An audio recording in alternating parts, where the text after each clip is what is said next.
গণসংহতি আন্দোলনের প্রধান সমন্বয়কারী এবং ব্রাহ্মণবাড়িয়া ৬ আসনে বিএনপি জোটের প্রার্থী।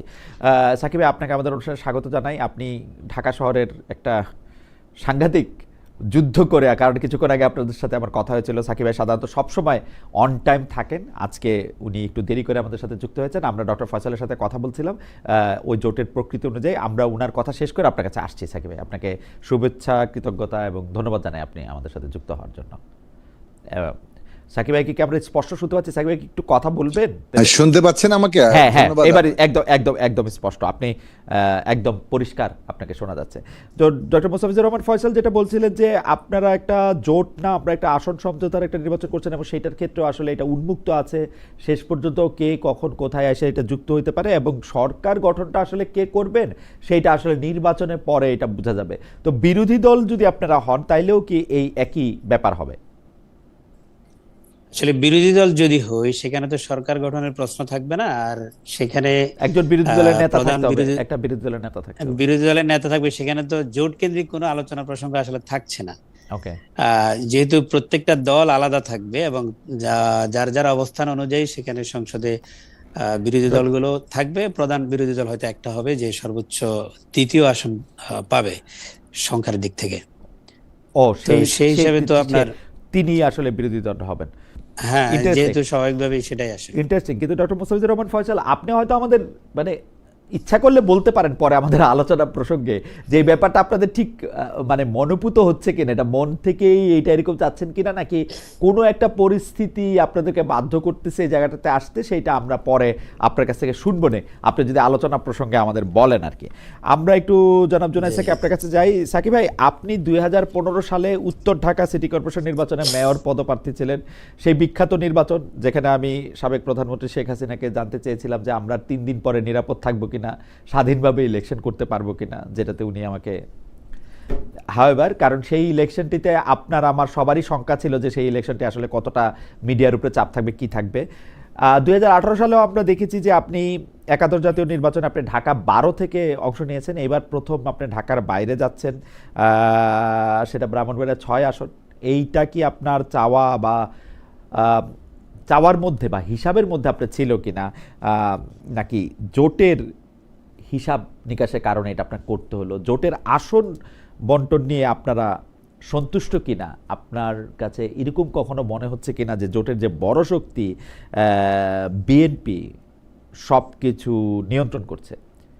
আমরা দেখেছি যে ব্রাহ্মণবাড়িয়া ৬ আসনে বা আপনার আশেপাশে আসনে, কারণ সবটাই তো বড় প্রভাব বিস্তার করে, যারা মনোনয়ন পান নাই বা যার মনোনয়ন পাওয়ার ইচ্ছা মানে আশা ছিল, তাদের কেউ কেউ বিদ্রোহী প্রার্থী হচ্ছে নানা জায়গায়। এই ব্যাপারগুলিকে কিভাবে মানে ডিল করতেছেন জনাব জুনায়েদ সাকি? প্রথম কথা, বিএনপি সবকিছু নিয়ন্ত্রণ করতেছে কিনা, আপনার যাওয়াটা আসলে আপনার ইচ্ছাধীন ছিল কিনা, যারা আপনার বিরুদ্ধে আচরণ করছেন তারা এটা কিভাবে ডিল করছে, তাদেরকে আপনি কিভাবে ডিল করছেন? আপনাকে ধন্যবাদ আমাকে এখানে আমন্ত্রণ জানানোর জন্য। যারা দেখছেন সবাইকে সালাম, শুভেচ্ছা, আসসালামু আলাইকুম। প্রথমে আমি দুঃখ প্রকাশ করে নিচ্ছি যে একটু দেরিতে যোগ দেওয়ার জন্য। ট্রাফিকের অবস্থা আমাদের সবারই বিবেচনা করে সময় নির্ধারণ করা দরকার, কিন্তু বুঝতেই পারছেন নির্বাচনের সময়, ফলে চাইলে অনেক সময় আসলে স্কেজুয়াল মেনটেন করা সম্ভব হচ্ছে না। আমি আবারও দুঃখ প্রকাশ করছি। আপনাকে একটু কারেক্ট করে দিই, বিএনপির সাথে আমাদের কোনো জোট হয়নি। আমরা আসলে একটা যুগপৎ ধারায় আন্দোলন করেছি, এবং আপনি জানেন যে বিএনপি, গণতন্ত্র মঞ্চ, আমাদের দল গণসংহতি আন্দোলন, জিএসএ এবং আরো ৩৯টি দল, মোট ৩৯টি দল, যার মধ্যে একক দল এবং জোট ইত্যাদিও আছে, তারা আমরা যুগপৎ ধারায় যার যার অবস্থান থেকে সম একটা লক্ষ্য নিয়ে কিংবা অভিন্ন লক্ষ্য নিয়ে আমরা আন্দোলন করেছি ফ্যাসিবাদের বিরুদ্ধে। এবং সেখানে একটা সুস্পষ্ট এক দফা যেমন দাবি ছিল, তেমনি ৩১ দফা আমাদের কর্মসূচি ছিল, অর্থাৎ ভবিষ্যৎ বাংলাদেশটার রাষ্ট্র সহ ব্যবস্থা সহ কি পরিবর্তন আমরা ঘটবে।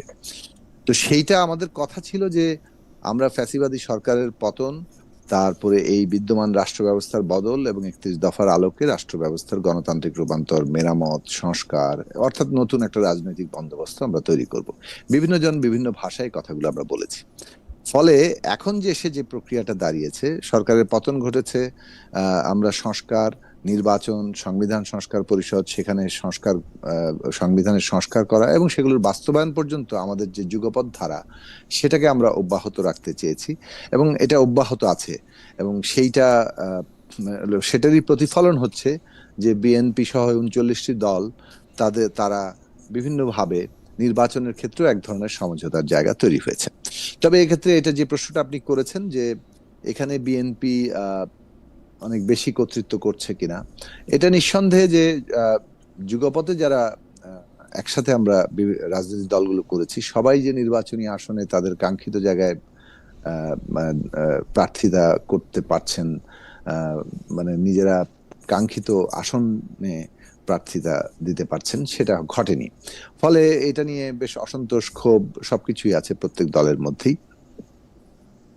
কিন্তু শেষ পর্যন্ত যেহেতু আমরা যুগপৎ ধারাটাকে অব্যাহত রেখে এই যে বাংলাদেশের রাষ্ট্রের একটা গণতান্ত্রিক রূপান্তর করছে, এটা একটা ঐতিহাসিক মুহূর্ত, একটা জাতীয় পুনর্গঠনের কাল, এইখানে আমরা ন্যূনতম জাতীয় ঐকমত্যটা রক্ষা করতে চেয়েছি। ওইটা ছিল আমাদের প্রায়োরিটি, জাতীয় স্বার্থে, দেশের স্বার্থে। ফলে দলের স্বার্থটাকে কিছুটা ধরেন বলতে পারেন যে কম প্রাধান্য দিয়ে জাতীয় এবং দেশের স্বার্থ অধিকতর প্রাধান্য দেওয়ার কারণেই এই ঐক্যটা আমরা বজায় রেখেছি, কারণ ঐক্যটাকে আমরা জরুরি মনে করেছিলাম।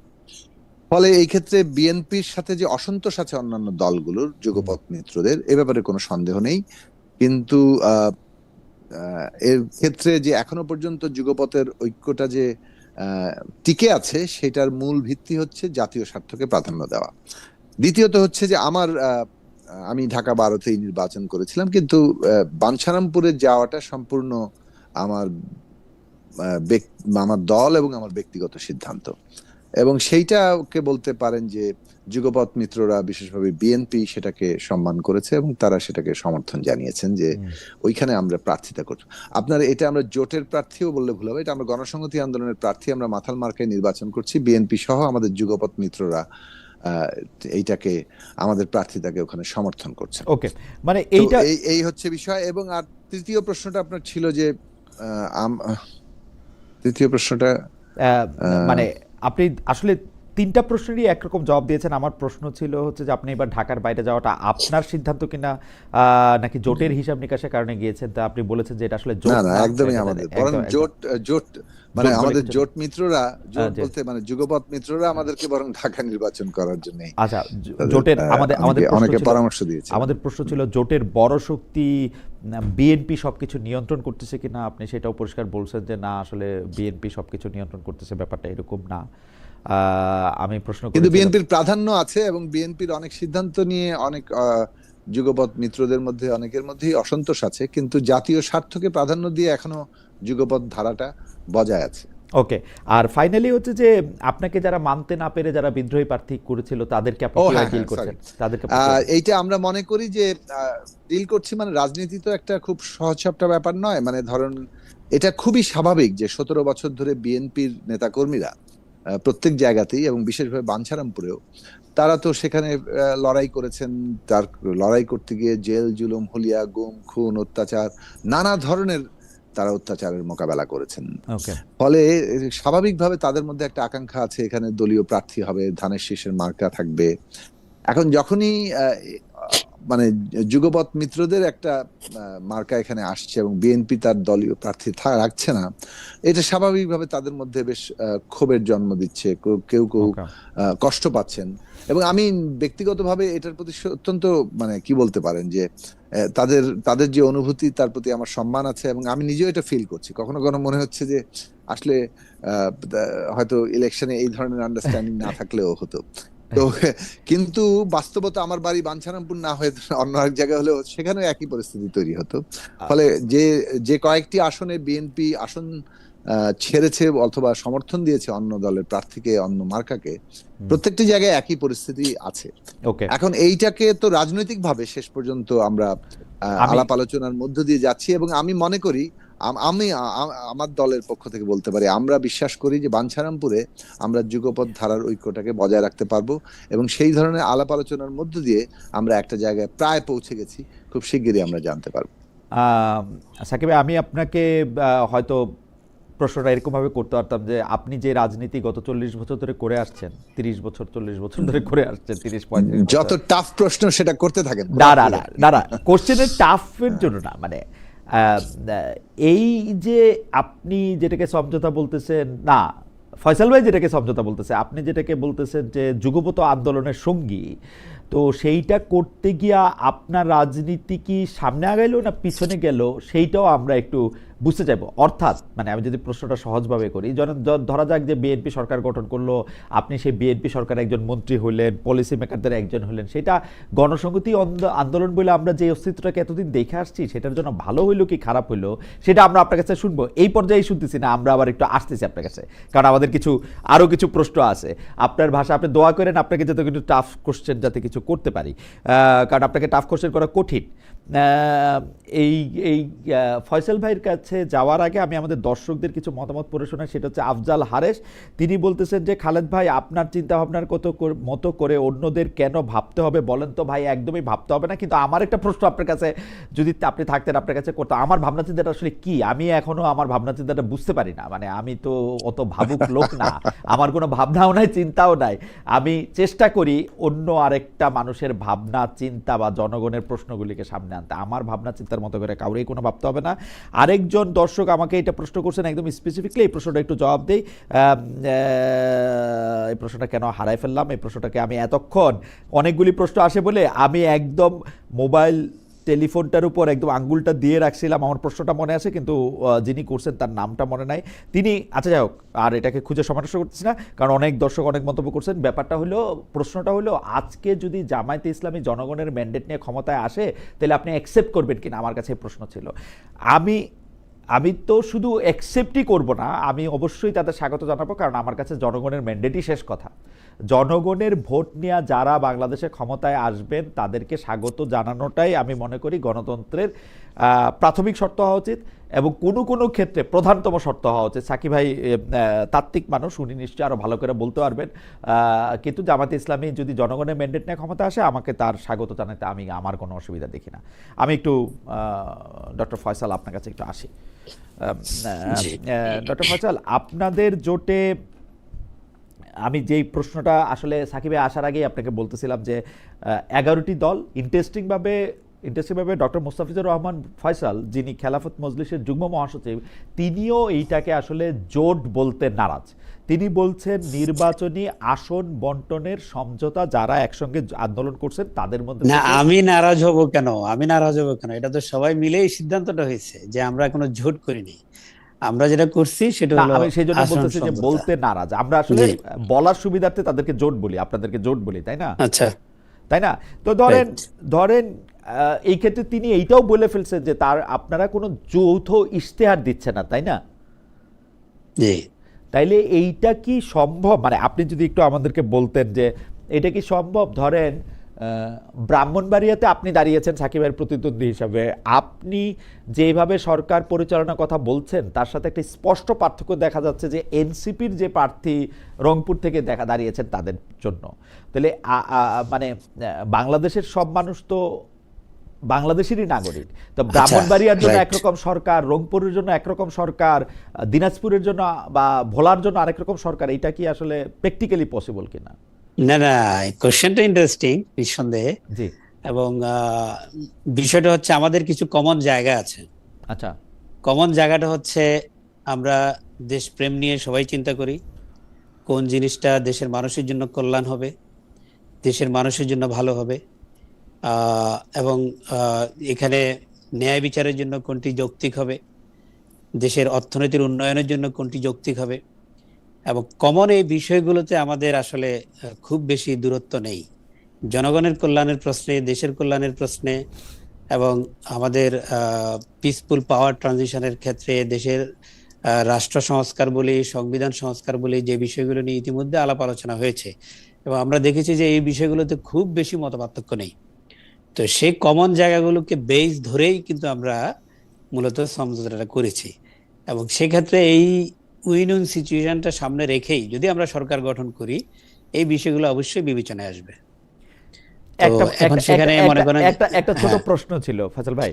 প্রশ্নটা রাইট, হচ্ছে যে আপনি জি, যেসব জায়গাগুলি কথা বলছেন, কমন জায়গা, দেশপ্রেম, দেশের কল্যাণ, ন্যায় বিচার, অর্থনৈতিক উন্নয়ন, এই কমন জায়গাগুলি তো গত সরকার, গত রেজিমের সময় আমরা এই কথাগুলি সবচেয়ে বেশি বলতে শুনছি যে দেশপ্রেম, দেশের কল্যাণ, ন্যায় বিচার, অর্থনৈতিক উন্নয়নের জন্য আমাদেরকে থাকা দরকার, আমাদের কোনো বিকল্প নাই, আমরাই থাকবো, এবং এই করতে করতে তারা স্বৈরাচারী হয়েছে। আমি ওই জায়গাও যেতে চাই না, না, আমি ওই জায়গাও যেতে চাই না। জি, আপনাদের আসন সমঝোতার মধ্যে আপনাদের আনকমন জায়গা কোনটা? মানে যেই কারণে আমি বলতেছিলাম, আমি কিন্তু আনকমন জায়গাগুলি জানি, এবং যেই কারণে হচ্ছে আপনারা বলেন, সরকার গঠন করলে, বলেন আনকমন। আপনারা হ্যাঁ, সরকার গঠন করলে নোয়াখালীতে আর রংপুরে দুই ধরনের সরকার হবে। না না না, দুই ধরনের যে সরকার যদি হবে যদি না, আপনারা একমত না দুই হয়। ধরনের, না না, দুই ধরনের সরকার হবে না। এবং আনকমন জায়গাগুলো আপনি যেমন জানেন, সে আনকমন জায়গাগুলোর ব্যাপারে আমরা অ্যাওয়ার আছি। ওকে। যেহেতু আমরা আনকমন জায়গাগুলোর প্রশ্নে আমরা সচেতন আছি, এবং সেই বিষয়গুলো এখন পর্যন্ত আমরা সচেতনতার সাথেই অ্যাভয়েড করছি, এবং নিঃসন্দেহে সামনেও সেগুলো আমরা অ্যাভয়েড করতে পারবো। যে কমন জায়গাগুলোকে ধরেই যদি আমরা কাজ করি, এবং আনকমন জায়গাগুলিকে আনকমন যে আনকমন জায়গাগুলো আছে, জায়গাগুলিকে যে আপনারা অ্যাভয়েড করতেছেন, সেইটার একটা বড় জি, কারণ হলো আপনারা আসলে ঢোলের দুই দিকেই বাড়ি দিতে চান। যদি আমি একিউজ করি যে আপনারা আসলে কোনো সমর্থকদেরই হারাতে চান না, এইটা কি একটা কারণ হতে পারে যে সেই জন্য আপনাদের পজিশন আপনারা একটু ভেগ রাখছেন? না না না, আমি যদি মিনিমাম কমন জিনিসগুলো যদি এক জায়গায় করি, আপনি যদি না, সেট এগুলি তো সবগুলি কথার কথা। দেখেন, দেশপ্রেম, না না, কথার দেশপ্রেম, কথা না তো, দেশপ্রেম একটা কথার কথা, কথা, ন্যায়ের দেশের কল্যাণ একটা কথার বার্তা, ন্যায় বিচার একটা কথার কথা, অর্থনৈতিক উন্নয়ন, এগুলি কথার কথা, এগুলি না কোনো না, স্পেসিফিক কথা না, কিন্তু এগুলি কোনো অবশ্যই পলিসির কথা স্পেসিফিক না আছে। কিন্তু। না, পলিসিও এখানে আছে। জি, দেশ তো হাওয়ার উপর ভাসছে না, দেশ রাইট। তো এক্সিস্টিং অনেকগুলো পলিসি নিয়ে অলরেডি যাচ্ছে, এবং সেই পলিসির জায়গাগুলোতে সংস্কারের প্রশ্নে অনেকগুলো বিষয় ইতিমধ্যে মতামত দেওয়া হয়েছে, এবং সেই জায়গাগুলোতে আমরা মনে করি অলরেডি আমরা একমতে আছি। এবং নতুন নতুন পলিসি নির্ধারণের ক্ষেত্রে এবং নতুন কোনো সিদ্ধান্ত নেওয়ার ক্ষেত্রে, হ্যাঁ, কথার কথা একটা জিনিসে আমি 100% একমত আছি, কেউ 70% আছে, ওকে। এবং হয়তো আমাকে কিছু ক্ষেত্রে 30% ছাড় দিতে হবে। এই যে আচ্ছা, জায়গাগুলোকে আমি একদম স্পেসিফিক মোটামুটি প্রশ্ন করি, ডক্টর কাস্টমাইজ ফয়সাল, করা আপনি সম্ভব। ডক্টর ফয়সাল আপনি জি, অনেক স্মার্ট মানুষ, আমি একদম স্পেসিফিক প্রশ্ন করি। রাষ্ট্র পরিচালনার মূলনীতি, নারী নীতি, শিক্ষানীতি, এই রাষ্ট্রের যে অর্থনৈতিক পরিচালনার শক্তি, অর্থাৎ কেন্দ্রীয় ব্যাংকের যে সিস্টেম, সেগুলিতে আপনারা একরকম আছেন? হ্যাঁ, আপনি অর্থনৈতিক পরিচালনার ক্ষেত্রে যদি বলেন, কিছু বিষয়ে হয়তো দ্বিমত থাকতে পারে আপনার। আমাদের যে পলিসি, আমরা ইসলামের আলোকে যখন কথা বলি, আমরা বলি যে দেশে ট্যাক্স থাকবে, কর থাকবে, কিন্তু অপ্রয়োজনীয় অনেক কর আমরা বাদ দিয়ে দিব, অনেক অপ্রয়োজনীয় ট্যাক্স আমরা বাদ দিয়ে দিব, অনেকগুলো ডুয়েল ট্যাক্সেশনের মধ্যে পড়ে। আবার আপনি আমাদের বাজেটকে আমরা যখন ঘাটতি বাজেটে দিই, আমরা বিদেশি সাহায্য নির্ভর করি। অনেকে বলে যে বিদেশি সাহায্য ছাড়া আপনারা কয়দিন চলতে পারবেন। এইসব বিষয়গুলোতে সুনির্দিষ্টভাবে আমাদের পরিকল্পনা এগুলিতে আছে, আপনাদের সুনির্দিষ্টভাবে পরিকল্পনা আছে, এবং সেটা নিঃসন্দেহে। খেলাফতে মজলিসের সাথে এনসিপির বা এলডিপির বা জামাত ইসলামের কোনো তফাৎ নাই এই সব আলোচনার মধ্যে, না, রাষ্ট্র পরিচালনা মূলনীতির মধ্যে, 100%, না না না, 100% শিক্ষানীতিতে, তফাৎ নাই, এটা তো বলা যাবে না, নারী বলা যাবে না নীতিতে। তো 100% তফাৎ নাই। কিন্তু তফাৎটা অবশ্যই আপনারা বলতে তফাৎ আছে, চাচ্ছেন না, কিন্তু তফাৎটা আপনারা সেই এখন বলবেন না, তফাৎটা তফাৎটা আপনারা আমরা এখন বলবেন বলছি, না, আমরা বলছি সেটা আমরা কাস্টমাইজ করব, সেইটা আপনারা যেগুলো কাস্টমাইজ কাস্টমাইজ করা সম্ভব, রাইট। কিন্তু আমি আশা করবো যে আপনি আপনার শুনতে পাচ্ছেন ডক্টর ফয়সাল। যাই হোক, আমি দুই তিনটা জায়গায় আমি একটু বলি। ওনার নাম লাইট অফ দ্য ওয়ার্ল্ড 6567, তিনি বলেছেন কোশ্চেনটা আমি করেছি, অর্থাৎ জামাত ইসলামী ক্ষমতায় আসলে আমরা এটা অ্যাকসেপ্ট করবো কিনা। যাই হোক, আমি একটু জুনায়েদ সাকি ভাই আপনার কাছে আসি। আরেকজন দর্শক, উনার নাম ইন্টারেস্টিং, উনার নাম মহাইমানুল ইসলাম 1294। উনি প্রশ্ন করেছে, খালেদ সাহেব, আপনার দৃষ্টিভঙ্গি এন্টি হাসিনা কেন্দ্রিক, এটা আমি বিগত 8-10 বছর নিয়মিত আপনার শো দেখে বুঝেছি, তবে আপনি এটা অনুধাবন করেন কিনা, হাসিনার রিপ্লেসমেন্টে এই গার্বেজ আসলেও আপনি মানতে রাজি কেন? ভাই প্রথম কথা শোনেন, আপনি যদি এই প্রশ্নটা আসলে সত্যি আমারে করে থাকেন, সেটার ক্ষেত্রে আমি বলি, আমি ভাই গণতন্ত্রে বিশ্বাস করি। আমার কাছে মনে হয় যে বাংলাদেশের সাধারণ মানুষ যা চায় ভোট দিয়ে যাকে নির্বাচন করবে, এবং প্রতি 5 বছর পর পর যারা মানুষের কাছে ভোট চাইতে যাবে তাকে আমি মেনে নিব গণতান্ত্রিকভাবে, তার সাথে আমার সমর্থক থাকুক আর না থাকুক। এন্টি হাসিনা বা গার্বেজ এই জাতীয় শব্দ মানে আমি আম নট শিওর। যাই হোক, আমি একটু জনাব জুনায়েদ সাকির কাছে আসি। যে জনাব জুনায়েদ সাকি, আমি যে প্রশ্নটি আপনাকে এটি করে রেখেছিলাম যে গণসংহতি আন্দোলনের যে রাজনীতি, সেই রাজনীতির মধ্যে বিএনপি আপনি জোট বলছেন না, যুগপৎ আন্দোলনের সঙ্গী বলছেন, সেই ক্ষেত্রে গণসংহতি যে আন্দোলন, সেই আন্দোলনটা তো আসলে একটা মুভমেন্ট। আপনারা তো একটা রাজনৈতিক পার্টির চেয়েও বড় কথা হচ্ছে যে আপনারা একটা মুভমেন্ট। সেটা নানা কারণে, মানে সেটা শুধু রাজনৈতিক বা একটা চেয়ার কেন্দ্রিক, একটা বিশ্ববিদ্যালয়ের একটা স্টুডেন্ট ইউনিয়ন কেন্দ্রিক রাজনীতি আপনাকে করতে দেখেছি বলে আমার মনে হয় না। আমি আপনাকে অনেক বছর ধরে চিনি। তো সেইটা আসলে সামনে আগালো নাকি পিছনে ফিরলো? কেন আমি এই প্রশ্নটা করতেছি, যে আপনি কিন্তু সংস্কারের ক্ষেত্রে শুরু থেকে আপনি কথা বলে আসছেন। মানে এই শুরু জুলাই আগস্টের শুরু না, মানে আমি যদি অন্তত পক্ষে আরো 10 বছরের কথা বলি, 10 বছরে আপনি বাংলাদেশের রাজনীতিতে একটা নতুন যুগের সূচনা করার জন্য আপনি অনেক কিছুর কথা বলছেন। সেইটার একটা মানে মানে অন্তিম দশা এটা হইল কিনা, জনাব জুনায়েদ সাকি যখন একটা আসনে ইলেকশন করবেন এবং বিএনপি যখন সেখানে কোনো প্রার্থী না দিবেন তখন? ধন্যবাদ। জি তার আগে আপনি একটু আগে যে আলোচনা করছিলেন, আমার মনে হয় একটু মন্তব্য করার সুযোগ জি আমার আছে, জি জি প্লিজ। অধিকারও আছে। জি প্রথমত বিএনপির সাথে আমাদের যে যুগপৎ আন্দোলনের যে কি বলতে আয়োজন কিংবা অ্যারেঞ্জমেন্ট কিংবা শর্ত বোঝাপড়া, এইটা আর সম্প্রতি জামাত ইসলামী, ইসলামী আন্দোলন, এনসিপি সহ 11টি দল যে সমঝোতা করেছে, দুটোর মধ্যে গুণগত ফারাক আছে বলে আমরা মনে করি। আমাদেরটা হচ্ছে সুনির্দিষ্ট লক্ষ্য নিয়ে 31 দফা রাষ্ট্র ব্যবস্থা মেরামত, সংস্কার এবং রূপান্তরের সুনির্দিষ্ট লক্ষ্য নিয়ে এক দফার ভিত্তিতে একটা যুগপৎ আন্দোলন এবং সেইখান থেকে নির্বাচন পর্যন্ত এবং পরবর্তী এই রাষ্ট্র ব্যবস্থা মেরামত পর্যন্ত এই যুগপৎ ধারাবাহিকতাটা কিংবা এই জাতীয় ঐক্যটা বজায় রাখার একটা সমঝোতা। ফলে আমরা সুনির্দিষ্ট লক্ষ্য নিয়ে আছি। আর এই 11টি দল হঠাৎ করে নির্বাচনের আগে এক ধরনের নির্বাচন, অর্থাৎ একটা নির্দিষ্ট বলতে পারেন বিএনপি অথবা গ্রেটার এই যুগপৎ আন্দোলনের যে 39 দলীয় একটা মানে সমঝোতা, তার বিপরীতে তারা যতটা নিজেদেরকে সংগঠিত করতে পেরেছে, এইটা একটা কোট আনকোট বলতে পারেন অনেকে, আমি সরাসরি বলবো এটা এক ধরনের সুবিধাবাদী নির্বাচনী ঐক্য। এর মধ্যে কোনো ফান্ডামেন্টাল পলিসি লেভেল ঐক্য গড়ে ওঠেনি।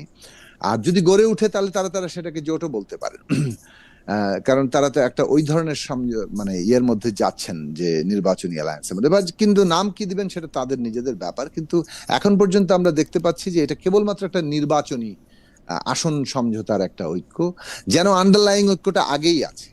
এবং সেই ঐক্যটার মধ্যে যেসব উপাদান আছে সেটা যে কেউ প্রিজিউম করতে পারে, যেমন এর মধ্যে একটা ইসলামী রাষ্ট্র প্রতিষ্ঠার দিকে ঝোঁক আছে, কিংবা একটা মানে যেমন ধরেন রাজনৈতিক দিক থেকে ভারত বিরোধিতার প্রশ্ন, কিংবা এখন যেভাবে আওয়ামী লীগ কিংবা মুজিববাদের প্রশ্ন, এইগুলো প্রশ্নকে অ্যাসাম্পশন হিসেবে তারা রেখেছেন।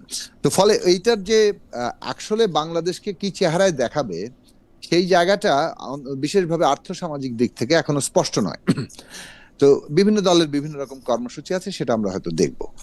এখন আমরা যে জায়গাটায় যেতে চাচ্ছি যে কেন গণসংহতি আন্দোলন জিএস এর ক্ষেত্রে, এটা যেমন 2002 সালে আমরা যখন যাত্রা শুরু করি তখন পলিটিক্যাল পার্টি না, আমরা একটা মুভমেন্ট হিসাবে পরিষ্কার আমাদের ঘোষণাপত্রের ব্যাখ্যা ছিল যে বিদ্যমান রাষ্ট্র ব্যবস্থার একটা আমূল রূপান্তর ঘটিয়ে আমরা একটা গণতান্ত্রিক রাষ্ট্র ব্যবস্থা প্রতিষ্ঠা করতে চাই, যেটা একটা নতুন মানে গণতান্ত্রিক সংবিধান প্রতিষ্ঠা করবে। একটা সংবিধান সভার নির্বাচন হবে এবং তার মধ্যে দিয়ে একটা নতুন গণতান্ত্রিক সংবিধান প্রতিষ্ঠা হবে এবং জনগণের আকাঙ্ক্ষার একটা রাষ্ট্র ব্যবস্থা তৈরি হবে। তো এটা ছিল আমাদের লক্ষ্য এবং এই লক্ষ্য নিয়েই আমরা বিভিন্ন সময় কাজ করেছি। কখনো বাংলাদেশপন্থী রাজনীতির কথা বলেছি, কখনো বলেছি যে একটা নতুন জাতীয় সনদ দরকার, বলেছি রাষ্ট্রের গণতান্ত্রিক রূপান্তর দরকার, আমরা বলেছিলাম যে নতুন একটা রাজনৈতিক বন্দোবস্ত দরকার।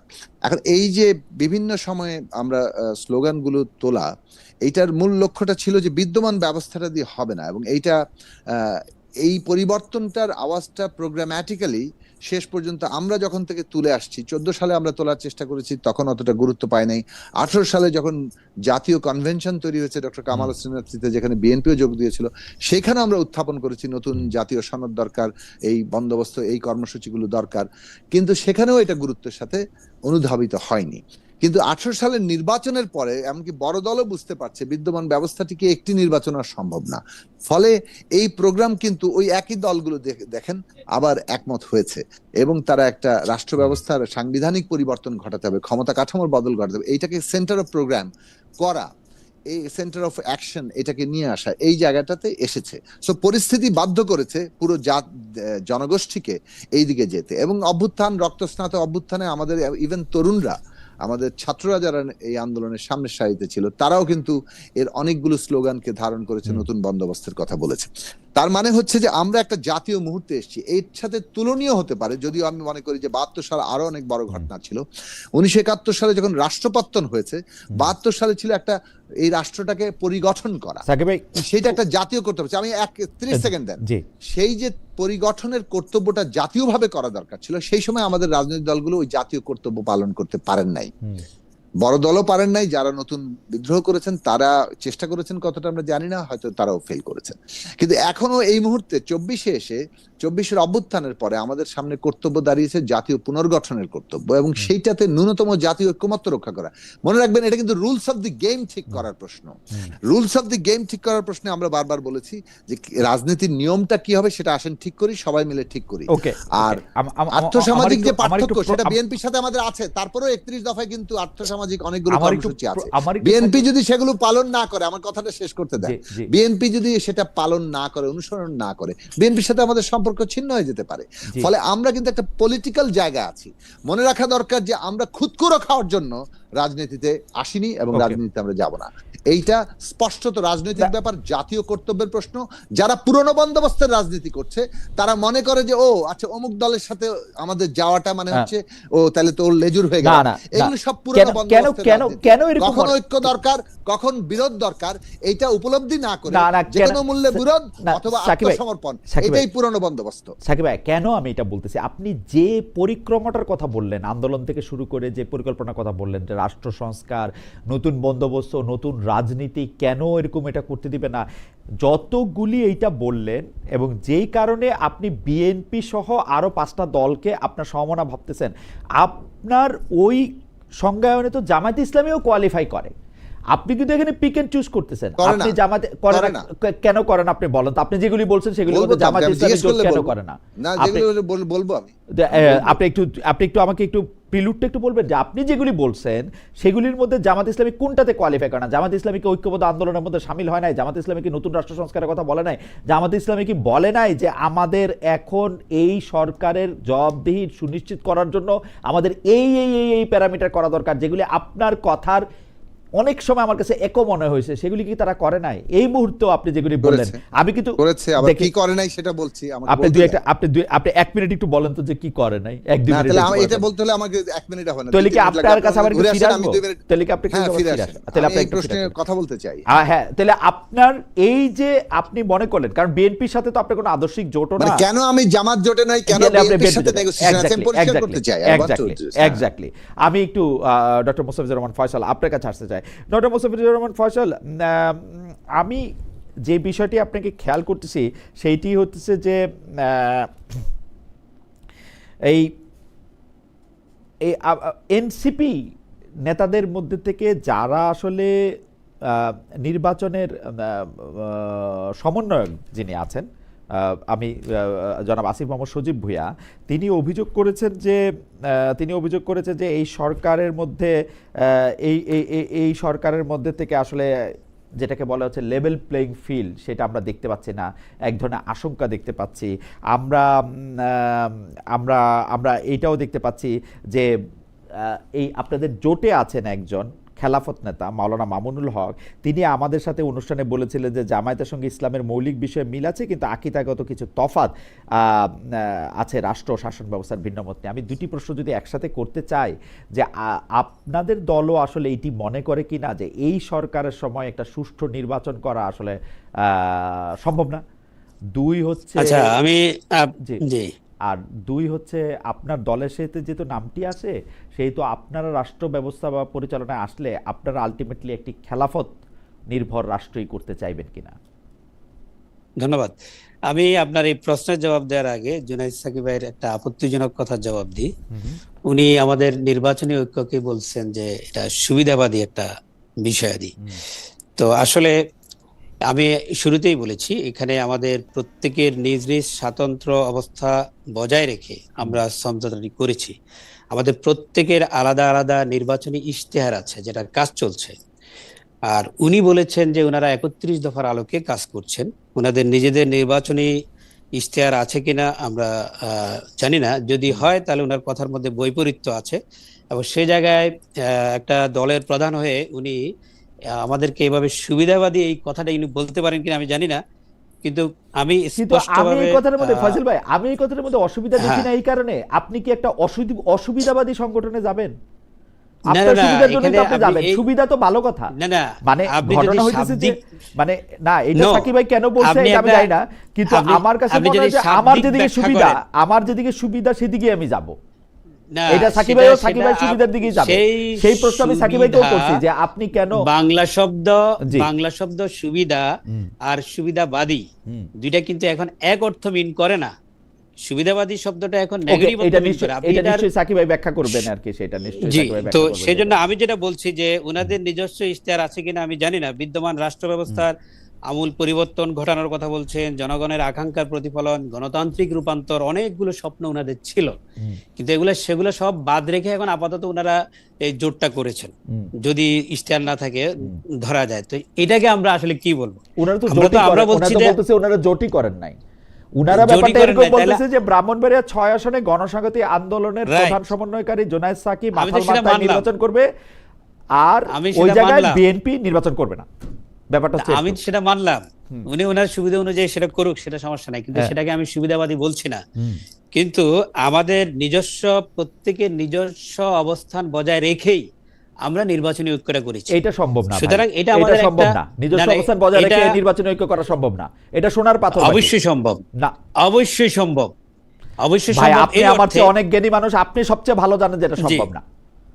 আমি বলি সম্ভব, বাকি আপনার প্রশ্নের মানে জবাব দিয়ে আমি দিই। বলি এটা একটা কৌতুকের সাথে তুলনীয়। এই কৌতুকটা কি যে না, না। যে ওই রেলের আপার বার যাবে হচ্ছে কলকাতা আর লোয়ার বার যাবে চিটাগাং, এটা তো হবে না। না, এটা তো ওই যে পাকিস্তানি আমলের একটা গল্প, জি, জি। যেটা উপরের উপরের জন মনে করছেন তিনি চিটাগাং যাবেন, নিচের জন মনে করছেন তিনি ঢাকা যাবেন, জি উঠছেন তিনি ফেনী জি থেকে। জি তো উনি যেই ভদ্রলোক এই কৌতুকটা করেছেন তিনি বলেছেন যে এই ট্রেন ব্যবস্থার এত বৈপ্লবিক পরিবর্তন হলো যে একই ট্রেনে এভাবে দুই আদর্শিক জায়গায় জোট যাওয়া না যায়। হয়ে সমঝোতার জোট হচ্ছে, আদর্শিক জোট না হয়ে স্বাতন্ত্র্য বজায় রাখে জোটটা অনেকটা ওরকমই।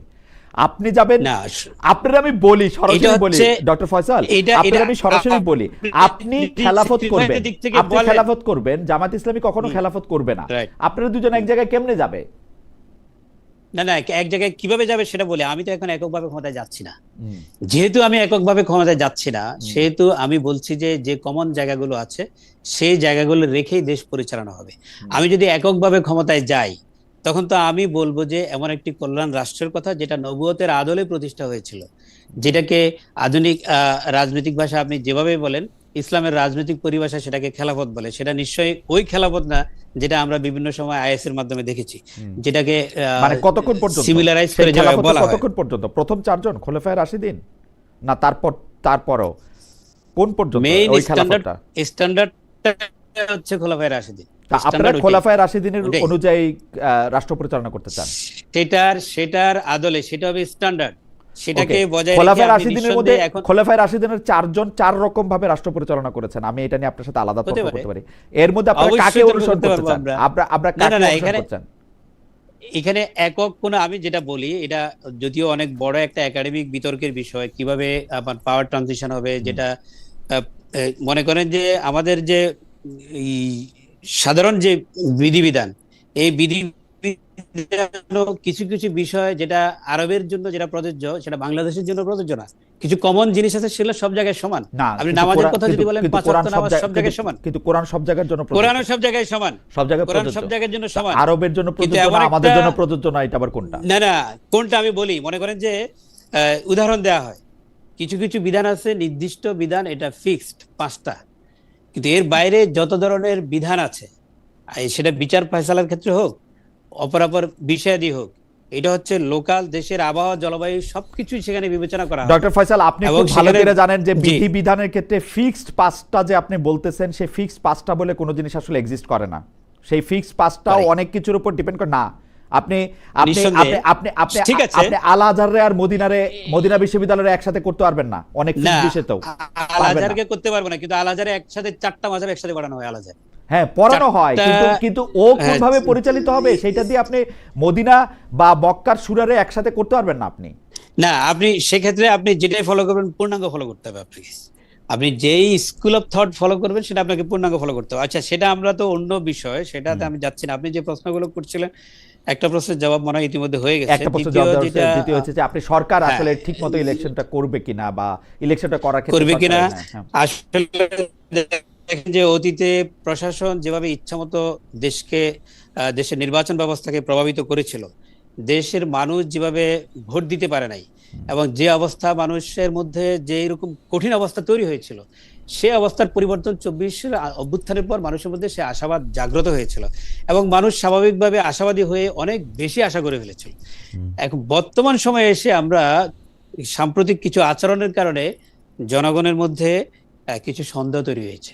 Okay. আমাদের মধ্যেও কিছু সন্দেহ তৈরি হয়েছে। সেগুলো যেমন কিছু নিরাপত্তাহীনতা, নিরাপত্তার ঝুঁকি তৈরি করেছে। সেটা হাদি ইস্যুর কথা বলেন, তারপর আপনি এই যে স্বেচ্ছাসেবক দলের একজন জয়েন্ট সেক্রেটারি, তাকে খুন করা হলো। তো এই যে রুট লেভেলে অহরহ অনেকগুলো ঘটনা ঘটছে, যেগুলো নিউজ পত্রিকায় বরাবর আসছে, এবং সরকারের পক্ষ থেকে এটা কতটা ভয়াবহ হলে হয় যে সরকার অফার করছে যে গানম্যান নেন, এভাবে এটা করেন, এটা করেন। তো এতে করে পরিস্থিতি বোঝা যাচ্ছে যে নিরাপত্তার যে ঝুঁকিটা তৈরি হয়েছে, এতে করে প্রথমত একটা সংশয় তৈরি হয়েছে। দ্বিতীয়ত হচ্ছে নির্বাচন কমিশনের পক্ষ থেকে যে রিটার্নিং অফিসাররা, জেলা প্রশাসকরা যেই আচরণ দেখিয়েছে এবার, আমরা খুবই আতঙ্কিত এই বিষয়টা নিয়ে। যেমন ধরেন যে যাচাই বাছাই, একই ধরনের ইস্যু, একই প্রবলেম, এক জায়গায় Okay. ছেড়ে দেওয়া হলো, অন্য জায়গায় অন্য প্রার্থীকে আটকিয়ে দেওয়া আমার হলো। মনে হয় যে তো- আপনি আপনার পয়েন্ট একদম পারফেক্টলি মেক করছেন। আমি একটু সাকিবের কাছে আসি। সাকিব ভাই, দুইটা প্রশ্ন আপনার সম্পর্কে একটা মন্তব্য করছেন ডক্টর ফয়সাল, সেটাও নিশ্চয়ই আপনি বলবেন। দুইটা প্রশ্ন তিনি তুলছেন। যে শেষে বলে একটা- দিই, আরেকটা কথা জি। বলে দিই, আমার আসনে আমি ফেনী 2-তে ইলেকশন করেছি, সেখানে ফেনী 3-এ আব্দুল রাওয়াল মিন্টু সাহেব সেখানে ইলেকশন যাচাই বাছাই পর্বের সময় উনার যখন বলা হলো যে এটা বৈধ, সাথে সাথে সবাই তার লোকরা তো তালি দিচ্ছে, সাথে সাথে ওখানে প্রশাসনের যারা ছিল, পুলিশের যারা ছিল, সবাই সমানে তালি দেওয়া শুরু করছে।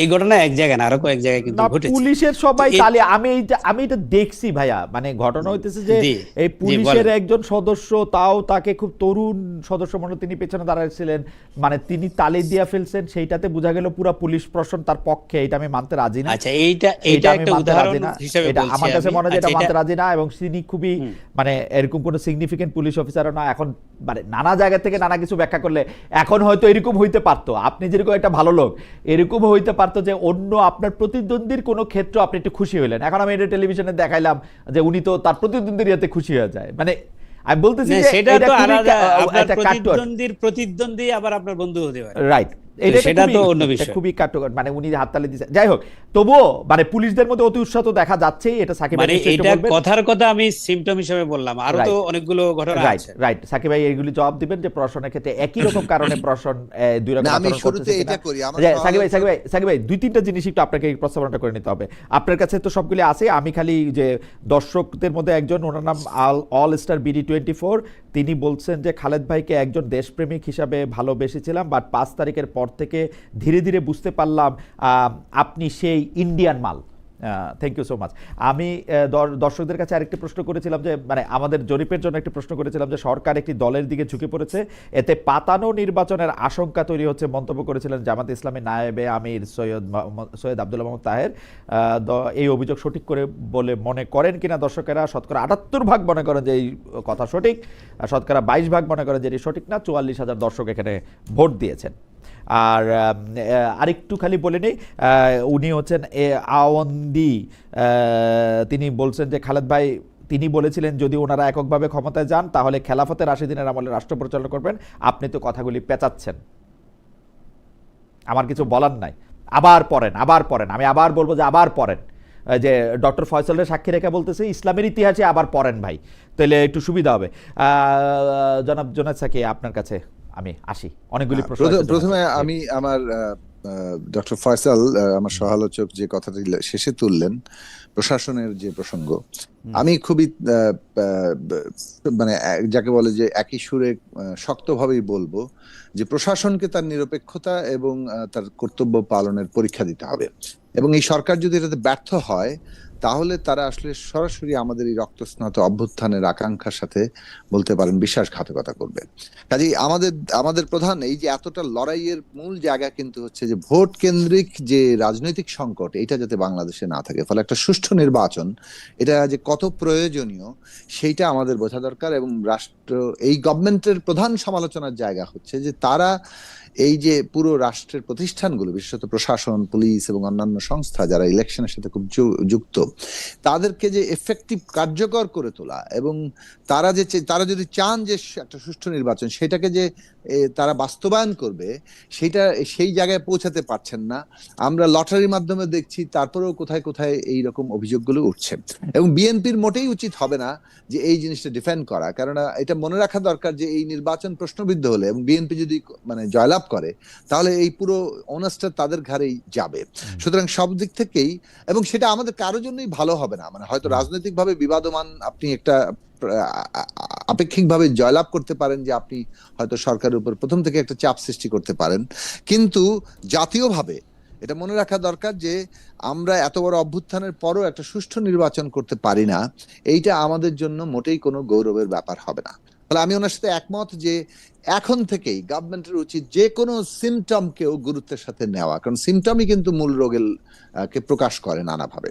তো সেইটা এক নম্বর। দুই নম্বর হচ্ছে যে দেখুন, উনি যদি মানে ব্যক্তিগতভাবে কষ্ট পাওয়ার কিছু নাই, কারণ আমি সুবিধাবাদী কথাটা একটা রাজনৈতিক টার্ম হিসেবে ব্যবহার করেছি। মানে যখন ধরেন পলিটিক্যাল জায়গাটা স্পষ্ট না, যেমন উনি বলছেন যে আমাদের কোনো কর্মসূচি, অভিন্ন কর্মসূচি নাই কেন? মানে অভিন্ন কর্মসূচি ছাড়া আপনার সমঝোতা হয় কিসের ভিত্তিতে? যেমন আমরা বিএনপি কিন্তু এরকম বলেছিল যে ফ্যাসিবাদের বিরুদ্ধে আসেন আমরা যে লড়ি, আমরা কিন্তু বলেছি না এভাবে আমরা লড়তে পারবো না। আপনি কি টার্মসে লড়বেন, কি লক্ষ্যে লড়বেন, সেটা আমাদের সাথে পরিষ্কার করতে হবে। এবং সেটা পরিষ্কার হয়েছে অফকোর্স তখন আমরা আমাদের আমরাই তো পরিষ্কার না, বিএনপি কি টার্মস না, আপনি পরিষ্কার না হতে পারেন, আমরা পরিষ্কার ছিলাম এবং জাতিকে আমরা পরিষ্কার করার চেষ্টা করেছি। এটাতে যদি ডক্টর ফয়সাল আপনাকে খালেদ, আমি সুবিধাবাদ বলে বলতে দিবেন খালেদ, প্রবলেম করে আমাকে মানুষের কাছে কনফিউশন রাখা যাবে না। আমরা গণসংহতি আন্দোলন জিএস এ 14 দফা দিয়েছিলাম, গণতন্ত্র মঞ্চ আমরা 14 দফা দিয়েছি, বিএনপি 27 দফা দিয়েছে, এবং তারপরে আমাদের এই 14 দফা 27 দফা অন্যান্য দলগুলোর নানান দফা সহ আমরা বসে 31 দফা প্রণয়ন করেছি। কাজে 31 দফা একটা সুনির্দিষ্ট রাজনৈতিক লক্ষ্য, যেখানে রাষ্ট্র ব্যবস্থা পরিবর্তন এবং আর্থসামাজিক রূপান্তরের একটা কর্মসূচি আছে। সেটা নিয়ে অনেক দ্বিমত থাকতে পারে, এটাকে ইনঅ্যাডিকুয়েট, অপর্যাপ্ত ভাবতে পারেন। যতটুকু আমরা একমত তখন হতে পেরেছিলাম তখনই হয়েছে। আচ্ছা, সেকেন্ড থিং হচ্ছে যে এই লক্ষ্যটার ভিত্তিতে আমরা এক দফা অর্থাৎ সরকার পতন আন্দোলন শুরু করেছি, কিন্তু এক দফার মধ্যে বলা ছিল যে সরকার পতন এবং শাসন ব্যবস্থার বদল, এই দুটো খুব গুরুত্বপূর্ণ উপাদান হচ্ছে এক দফা। এখন এই ভিত্তিতে আমরা লড়াই করে এসেছি। কাজে আমাদের এটার কিন্তু একটা সুনির্দিষ্ট লক্ষ্য আছে। এই লক্ষ্য রাজনৈতিক লক্ষ্য ছাড়া কেবলমাত্র ধরুন একটা ইলেকশন ফেস করার যে মানে যে কোনো ধরনের সমঝোতাকে আপনি তো সুবিধাজনক সমঝোতাই বলবেন। ফলে এটা পলিটিক্যালি অপরচুনিস্ট টার্ম নেয়। এটাতে যদি উনি দুঃখ পান, আমি কোনো দুঃখ দেওয়ার আমার কোনো লক্ষ্য নাই, এবং আমি আসলে খুব রূঢ় সমালোচনাও করি না, আমি পলিটিক্যাল পয়েন্টটা তুলতে চাই। আমি মনে করি যে কেন বিএনপি জোট, কেন বিএনপির সঙ্গে যুগপত আন্দোলন, কেন জামাতের সাথে না, বা কেন যুগপত সঙ্গে আসতেছি। বরং আমি মনে করি, আমার যদি ধরেন মন্তব্য জানতে চান, যদি ওনার জানতে চান নাই, 11 দল যেটা হয়েছে তারা যে ইলেকশন ফেস করছে তাদের একটা কমন মিনিমাম লক্ষ্য থাকলে এটাকে তারা পলিটিক্যালি ব্যাখ্যা করতে পারবে যে হ্যাঁ এই কারণে আমরা করেছি। তখন আর হয়তো আমি সুবিধাবাদী শব্দটা বলবো না, এই জায়গাটা আমি পরিষ্কার করে রাখলাম। তো আর যার ম্যানিফেস্টো থাকবেই, ধরেন 31 দফা থাকার পরও গণসংহতির ম্যানিফেস্টো থাকবে, বিএনপিরও ম্যানিফেস্টো থাকবে, অন্যান্য যুগপৎ সঙ্গীদের ম্যানিফেস্টো থাকবে। বিএনপির ম্যানিফেস্টোতেই দেশ পরিচালিত হবে, তাই তো? বিএনপি যদি সংখ্যাগরিষ্ঠতা পায় এবং অলরেডি আমাদের এই সমঝোতার মধ্যে বিএনপি পেলে সংখ্যাগরিষ্ঠতা পাবে, আমাদের সিটের যে সংখ্যা, তো সেটা তো কথার আড়াল দেওয়া হইলো সাকিব ভাই, মানে একই তো কথা হইলো। মোটেই কথার আড়াল দেওয়া হলো না, মোটেই কথার আড়াল দেওয়া হলো না। দেখুন, একটা দল আমরা যখন আমাদের ম্যানিফেস্টো দিচ্ছি, আমরা একটা আসনেও যদি জয়লাভ করতে পারি, অথবা আমাদের যে অন্যান্য প্রার্থীরা ওপেন সিটে আছে, আমরা কিন্তু সব সিট ছেড়ে দিইনি। 280 সিটে বিএনপিকে আমরা সমর্থন দিচ্ছি, আবার কয়েকটি সিট 15টি সিটে কিন্তু আমরা নিজেদের প্রার্থীতা নিয়ে ইলেকশন করছি, সেখানে বিএনপির সাথে সমঝোতা হয়নি। ধানের শীষ আছে, মাথালো আছে, কাজে ইলেকশন একই ধরনের হবে। সেটা নতুন নতুন পদ্ধতি ধরন কিন্তু সামনে আসছে এবং সেগুলো বাস্তবতার নিরিখে আসছে। যেটা আমরা বলছি সেটা হচ্ছে যে আমরা যে কি বলে এটাকে ম্যানিফেস্টোটা দিচ্ছি, সেই ম্যানিফেস্টোটা হচ্ছে আমরা কি মনে করি, আমাদের দল কি মনে করে, কি পরিবর্তন হবে, সেটা নিয়ে আমরা কিন্তু বিএনপির সাথে আমাদের স্ট্রাগলটা চলবে। যে সরকার পরিচালনায় এই কথাগুলোকে বাস্তবায়ন করেন না করলে আপনাদের সাথে আমাদের পলিটিক্যাল ইউনিটি নাও থাকতে পারে, এটা আমি স্পষ্ট করে নিচ্ছি। আচ্ছা, 2 নম্বর হচ্ছে জামাত ইসলামীর সাথে আমরা কেন যাইনি। দেখুন, আমরা একটা গণতান্ত্রিক রাষ্ট্র ব্যবস্থা মানে প্রতিষ্ঠা করার জন্য লড়াই করছি। গণতান্ত্রিক রাষ্ট্র ব্যবস্থা, এটাকে আরো অধিকতর গণতান্ত্রিক করা, মানুষের মধ্যে সুযোগের সমতা থেকে শুরু করে আরো অধিকতর সমতা ভিত্তিক সমাজ গড়ে তোলা, এইটা হচ্ছে আমাদের রাজনৈতিক লক্ষ্য। ফলে ন্যায় বিচার, মানে মানুষের মানবিক মর্যাদা এবং সুযোগের সমতার উচ্চতর রূপ, আরো অধিকতর সমতা ভিত্তিক সমাজ, এইটার জন্য যখন আমি লড়ি, এটার ভিত্তিটা হচ্ছে একটা গণতান্ত্রিক, আরো কন্টিনিউয়াসলি অধিকতর গণতান্ত্রিক ব্যবস্থা, যেখানে আরো অধিকার এবং জবাবদিহির জায়গা সৃষ্টি হবে। সেইটার সাথে ফান্ডামেন্টালি আমরা বলবো জামাত ইসলামী সহ ইসলামী আন্দোলন, খেলাফত মজলিস, তারা একটা ইসলামী রাষ্ট্র অথবা খেলাফত কায়েম করার জন্য ঘোষণা দিয়ে লড়ছে। তাদের ঘোষণাপত্র দেখেন, দুইটার সাথে সব মানে পার্থক্য আছে। মানে আপনি মানে পপুলার সভারেন্টির দল এবং এই খেলাফত প্রতিষ্ঠার দলের মধ্যে কিন্তু পার্থক্যর জায়গাটা পরিষ্কারভাবে আছে। ফলে আমরা যখন গণতান্ত্রিক রাষ্ট্র ব্যবস্থার জন্য লড়ি, তখন আমরা রাজনৈতিক ঐক্যের দিক থেকে এই যারা গণতান্ত্রিক রাষ্ট্র ব্যবস্থার জন্য নিজেদের ঘোষিত অবস্থান আছে, তাদের সাথেই ন্যূনতম ঐক্যের জায়গাটাকে বিবেচনা আমার দুইটা স্পেসিফিক প্রশ্ন আছে। একটু দ্রুত শেষ করেন আমার দুইটা স্পেসিফিক প্রশ্ন। আপনি যেটা বলেছেন যে জামাত ইসলামী সহ ইসলামী আন্দোলন কিংবা খেলাফত মজলিস সহ আমরা যে 63টি রাজনৈতিক দল নির্বাচন বর্জন করেছিলাম, তারা কিন্তু যারা আমরা পেরেছি যুগপৎ ধারায় করেছি, যারা যুগপৎ ধারায় আসতে পারেনি তারা কিন্তু যার যার অবস্থান থেকে করেছে। জামাত আন্দোলন করেছে, অন্যরা আন্দোলন করেছে, লক্ষ্য ছিল শেখ হাসিনার ফ্যাসিস্ট সরকারের পতন। সেই যে ন্যূনতম আবার একটা বন্ডেজ আছে, সেটা হচ্ছে ফ্যাসিবাদের পতন ঘটিয়ে গণতন্ত্রের পথে হাঁটা। তার জন্য কিন্তু আমরা এই যে ন্যূনতম জাতীয় ঐক্যমত্যের ভিত্তিতে যে আমরা জুলাই জাতীয় সনদ তৈরি করা, সংস্কারের ব্যাপারে ঐক্যমত্য, এগুলোতে আমরা গিয়েছি। কিন্তু এই সংস্কারের প্রক্রিয়ার মধ্য দিয়ে পলিটিক্যাল পার্টি হিসাবে আমাদের যে গণতান্ত্রিক ব্যবস্থার লক্ষ্য আর জামাত কিংবা খেলাফত মজলিস যে রাজনৈতিক লক্ষ্য, বিএনপির রাজনৈতিক লক্ষ্য, এর মধ্যে আমরা মনে করি যে বিএনপির রাজনৈতিক লক্ষ্যের মধ্যে যেহেতু গণতান্ত্রিক রাষ্ট্র প্রতিষ্ঠার জায়গা আছে, সেটা তারা কতটা মানবে আর মানবে না সেই প্রশ্ন পরীক্ষা দিতে হবে। কিন্তু সেই জায়গাটাতে আমরা তাদের সাথে অধিকতর নৈকট্য বোধ করেছি।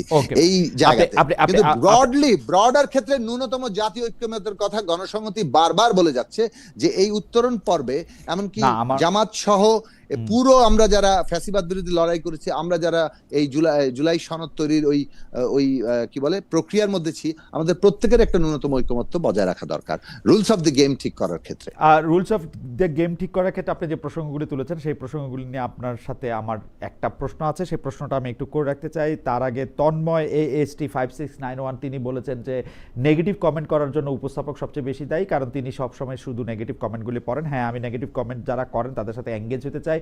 ভালো কমেন্ট যারা করেন, আমি অনেক ভালো সাংবাদিক বা অনুষ্ঠানটা অনেক ভালো হচ্ছে, সেইগুলি কমেন্ট পড়া না পড়া আমার কাছে একরকমই মনে হয়। একজন যেমন এটা বলতেছেন যে আমি আপনাকে জামাতের ইসলাম জামাতের এজেন্ট মনে হয় এবং কোন আসন থেকে নির্বাচন করবেন। যাকে এই প্রশ্নটার আলোকে একটু প্রশ্ন করি সাকিব আপনার কাছে, আপনি গণতান্ত্রিক রাষ্ট্র ব্যবস্থার লক্ষ্য ন্যায় বিচার, মানবিক মর্যাদা, সামাজিক সাম্য, অধিকার ইত্যাদির প্রশ্নে আপনার কাছে মনে হয়েছে যে জামাতি ইসলামের লক্ষ্যটা আলাদা, তাদের লক্ষ্য গণতন্ত্র না, অথচ আপনি যে দলটির সাথে যুগপত সঙ্গী হিসেবে যাদের সাথে আন্দোলন করতেছেন তাদের দলের মধ্যে আমি কখনো গণতন্ত্র দেখি নাই, আমি বরং জামাতি ইসলামের মধ্যে এর চেয়ে বেশি গণতন্ত্র দেখছি। 2 নম্বর কথা হচ্ছে জামায়াত ইসলামী কখনো বলছে কিনা যে সে খেলাফতের পথে হাঁটতে চায়, এরকম আমি আসলে কখনো দেখি নাই। আপনি আমাকে এটাও একটু জানাতে পারেন যে জামাত ইসলামী আসলে কখনো বলছে কিনা যে সে খেলাফত করতে চায়, সে গণতন্ত্র আর চায় না, সেই গণতান্ত্রিকভাবে নির্বাচিত হয়ে সে অন্য রকম একটা রাষ্ট্র ব্যবস্থা পরিচালিত করতে চায়? আমি এরকমটাও আসলে কখনো দেখি নাই। অন্যদিকে হচ্ছে যে আপনি বলতেছেন যে এইসব দলের মধ্যে বা যেসব জোটের মধ্যে যায়, যেই জোটসঙ্গীদের মধ্যে যাদের মধ্যে আপনি এই ধরনের লক্ষণ দেখতে পাচ্ছেন, তাদের সাথে আসলে আপনি না চলাটাকেই আপনি সঙ্গত মনে করতেছেন, এটা একটা কাজ। কিন্তু আমরা কিন্তু এই যে বিএনপির আপনি যাদেরকে জোট সঙ্গী বলছেন, তাদের মধ্যেও এরকম অনেক দল আছে যারা আলটিমেটলি একটা ইসলামিক শাসন, একটা খেলাফতের শাসন ওরকম করতে চান, পৌঁছাতে চান। এগুলিকে আপনি আসলে কিভাবে ব্যাখ্যা করবেন? মানে আপনি জামাতের সঙ্গে যান নাই, তার কারণ হচ্ছে জামাতকে আপনার পছন্দ না, সোজা হিসাব, এবং এটা আপনি বলতেও রেডি না। আপনি বিএনপি আর জামায়াতকে যে জায়গা থেকে আলাদা করতেছেন, সেই জায়গা থেকে আপনি অনেক কষ্ট করে আলাদা করতে হচ্ছে কিনা, সেটা হচ্ছে আমাদের প্রশ্ন। না দেখুন, মানে জামাত ইসলামের সাথে কিন্তু আমি বলেছি তারা ডাইরেক্টলি খেলাফতের কথা, আমি খেলাফতে মজলিস খেলাফতের কথা বলেছে। জামাত ইসলামের ক্ষেত্রে ইসলামী রাষ্ট্রের কথা বলা আছে, তারা শরিয়া আইন চালু করার প্রশ্ন আছে। সুতরাং সেই জায়গাটাতে তাদের সাথে আমাদের যেমন পার্থক্য, অর্থাৎ গণতান্ত্রিক রাষ্ট্র ব্যবস্থা আর মানে এই দুটো একসাথে আমরা মনে করি না যে এটা সঙ্গতিপূর্ণ। আর যা আমরা আমরা মানে প্রত্যেক ধর্ম গোষ্ঠীর যে ধর্মীয় স্বাধীনতা, সেটার প্রশ্নে আমরা ভীষণ রকম শ্রদ্ধাশীল এবং সেটা রক্ষা করা রাষ্ট্রের কর্তব্য মনে করি। কিন্তু রাষ্ট্র গণতান্ত্রিক হবে, এই জায়গাটাতে দাঁড়াতে হবে। রাষ্ট্র কোনো নির্দিষ্ট ধর্মের মানে ভিত্তিতে পরিচালিত হবে না, এই জায়গাটা আমাদের পরিষ্কার পলিটিক্যাল স্ট্যান্ড। আচ্ছা, আমি যে জায়গাটা ফিরতে চাই, এটার সাথে আর্থসামাজিক পার্থক্য রয়েছে। এখন ধরুন এটা ঠিক আছে যে আপনি যে প্রশ্নটা তুলেছেন, বিএনপির সাথে মূলত গণতন্ত্র মঞ্চের যখন আমাদের আন্ডারস্ট্যান্ডিং হয়েছে, তখন বিএনপির সাথে আন্ডারস্ট্যান্ডিংটা প্রধানত হয়েছে, এবং এই আন্ডারস্ট্যান্ডিংটা বিএনপির সাথে মানে ক্রিয়াশীল অন্যান্য যে দল, তারাও যুগপৎ আন্দোলনে তাদের সাথে আন্ডারস্ট্যান্ডিং এর ভিত্তিতে যুক্ত হয়েছে। কিন্তু আমরা বিএনপির সাথে ইন্ডিপেন্ডেন্টলি, যেমন বিএনপির আগে 20 দল ছিল, সেই 20 দলের কাঠামোর সাথে কিন্তু আমরা আন্ডারস্ট্যান্ডিং এ যাইনি। আমরা শুধুমাত্র বিএনপি যখন 20 দল ভেঙে দিয়েছে মানে 20 দল যখন বাস্তবত মানে আলাদা হয়ে গেছে, যার যার দলগত অথবা জোটগত ভাবে, বিএনপি এককভাবে লড়াই করেছিল, তখনই আমরা তাদের সাথে একটা আন্ডারস্ট্যান্ডিং এ পৌঁছেছি। সেই আন্ডারস্ট্যান্ডিংটা ন্যাশনাল ইন্টারেস্টে আমরা এখনো বহাল রেখেছি। এর মধ্যে বিএনপির সাথে অনেক দলগুলো আছে, প্রত্যেক দলের সাথে আসলে তাদের কর্মসূচি, চিন্তা, এগুলো নিয়ে নিশ্চয়ই আমাদের মানে আরো খোঁজ নেওয়ার জায়গা নিশ্চয়ই আছে, এবং সেই ক্ষেত্রে কোনো গ্যাপস থাকলে, ল্যাপস থাকলে, সেটা নিয়ে আমরা নিশ্চয়ই আমাদের পরবর্তীতে এই জায়গাটা করব। এখন আমি যে জায়গাটা বলতে চাচ্ছি যে মেজর ফোর্স হিসেবে জামাত এবং ইসলামী আন্দোলন, খেলাফতে মজলিস, এমনকি এনসিপি 11 দল, আমি সবগুলোর নাম বললাম না, তারা বাংলাদেশে গুরুত্বপূর্ণ রাজনৈতিক শক্তি, এবং গণতান্ত্রিক প্রক্রিয়ার মধ্যে যদি তারা থাকেন, তাদের সাথে পার্থক্য সত্ত্বেও কিন্তু ওই গণতান্ত্রিক ব্যবস্থাগত ঐক্য আমরা বজায় রাখার ক্ষেত্রে আগ্রহী, সেটা আমি ন্যূনতম জাতীয় ঐক্যমতের ক্ষেত্রে বলেছি। কিন্তু গণতান্ত্রিক ব্যবস্থার বাইরে তাদের যে ম্যানিফেস্টোগত লক্ষ্য, সেই লক্ষ্য তারা পালন করতে গেলে আর্থসামাজিক এবং রাষ্ট্র ব্যবস্থা কিংবা রাজনৈতিক ব্যবস্থাগত জায়গায় আমাদের তাদের সাথে অনেকগুলো পার্থক্য তৈরি হচ্ছে। এই পার্থক্য তো থাকবেই, লড়াইটাও চলবে। আমরা মনে করি যে একমাত্র গণতান্ত্রিক রাষ্ট্র সত্যিকার ইনসাফ কায়েম করতে পারে।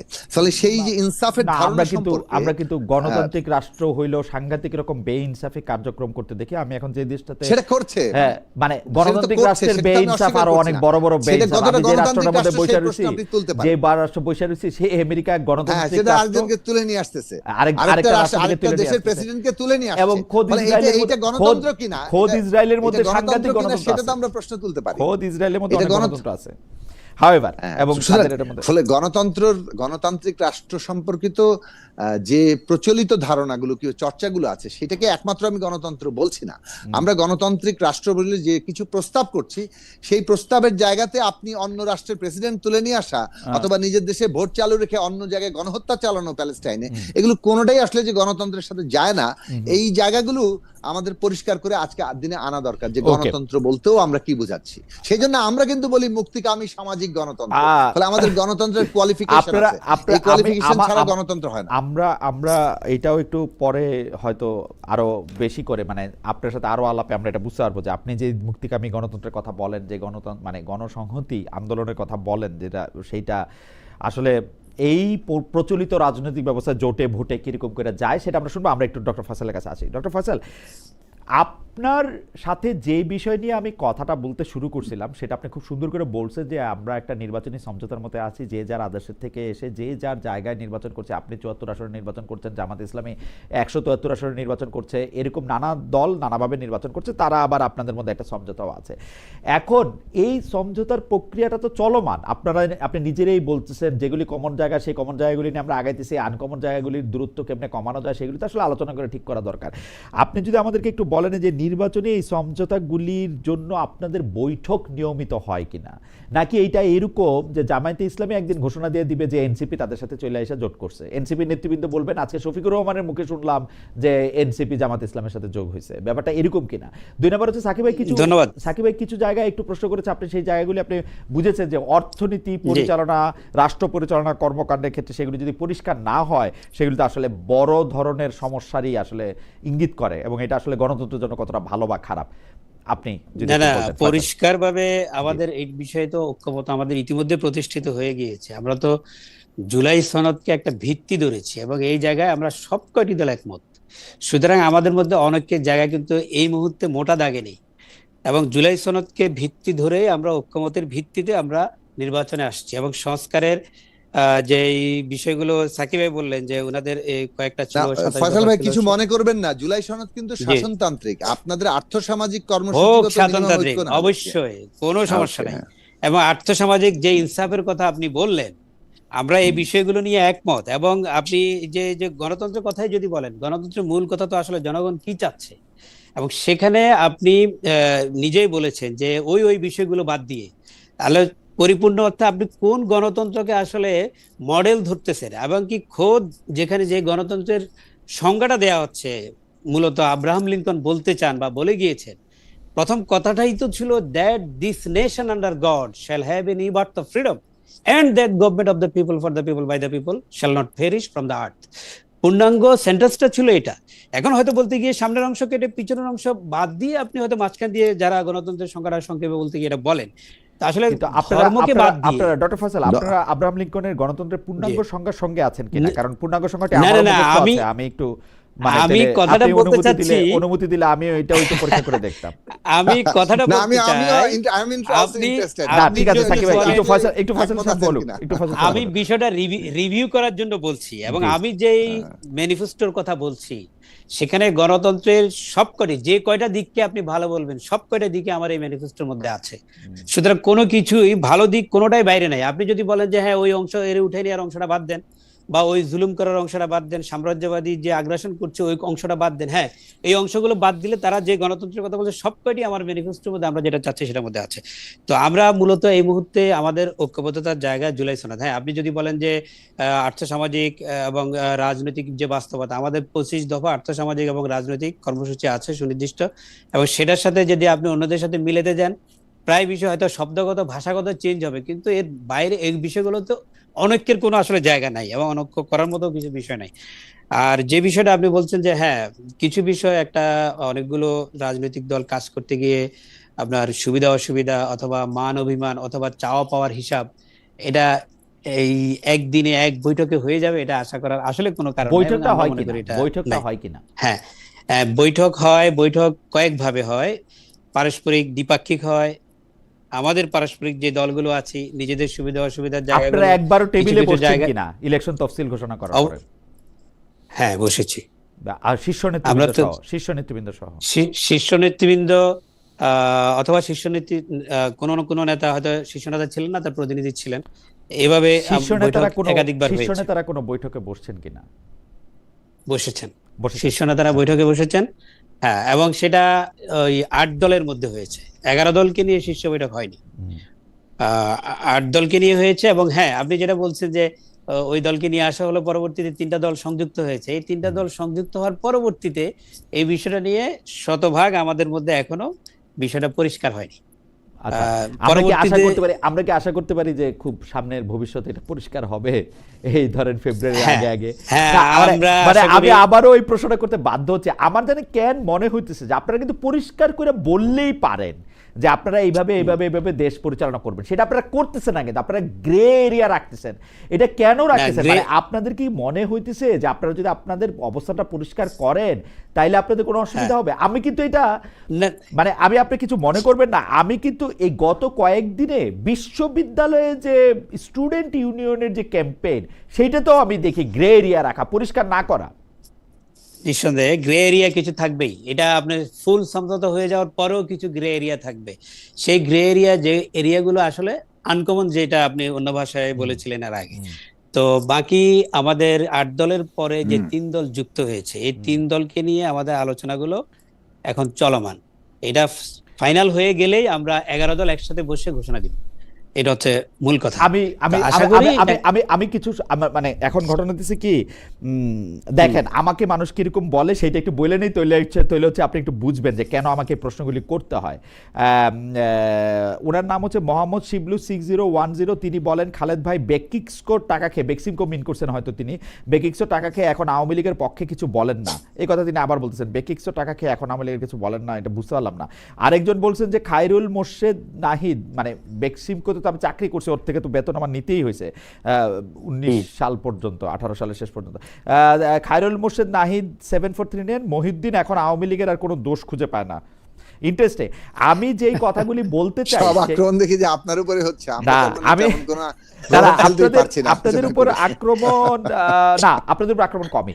আর আমাদের আলোচনা তেমন কোনো প্রভাবই ফেলতে পারছে না। না না না জনাব জুনায়েদ সাকির বিরুদ্ধে যেটা কমন আক্রমণ, সেটা হচ্ছে যে আপনি একা দাঁড়ালে আপনি কত বেশি ভোট পাইতেন, হ্যাঁ, এইটা একটা কমন একটা কোশ্চেন আছে যেটা আপনাকে অনেকবার বলতেছে, সের মধ্যে নতুন কোনো কিছু নাই।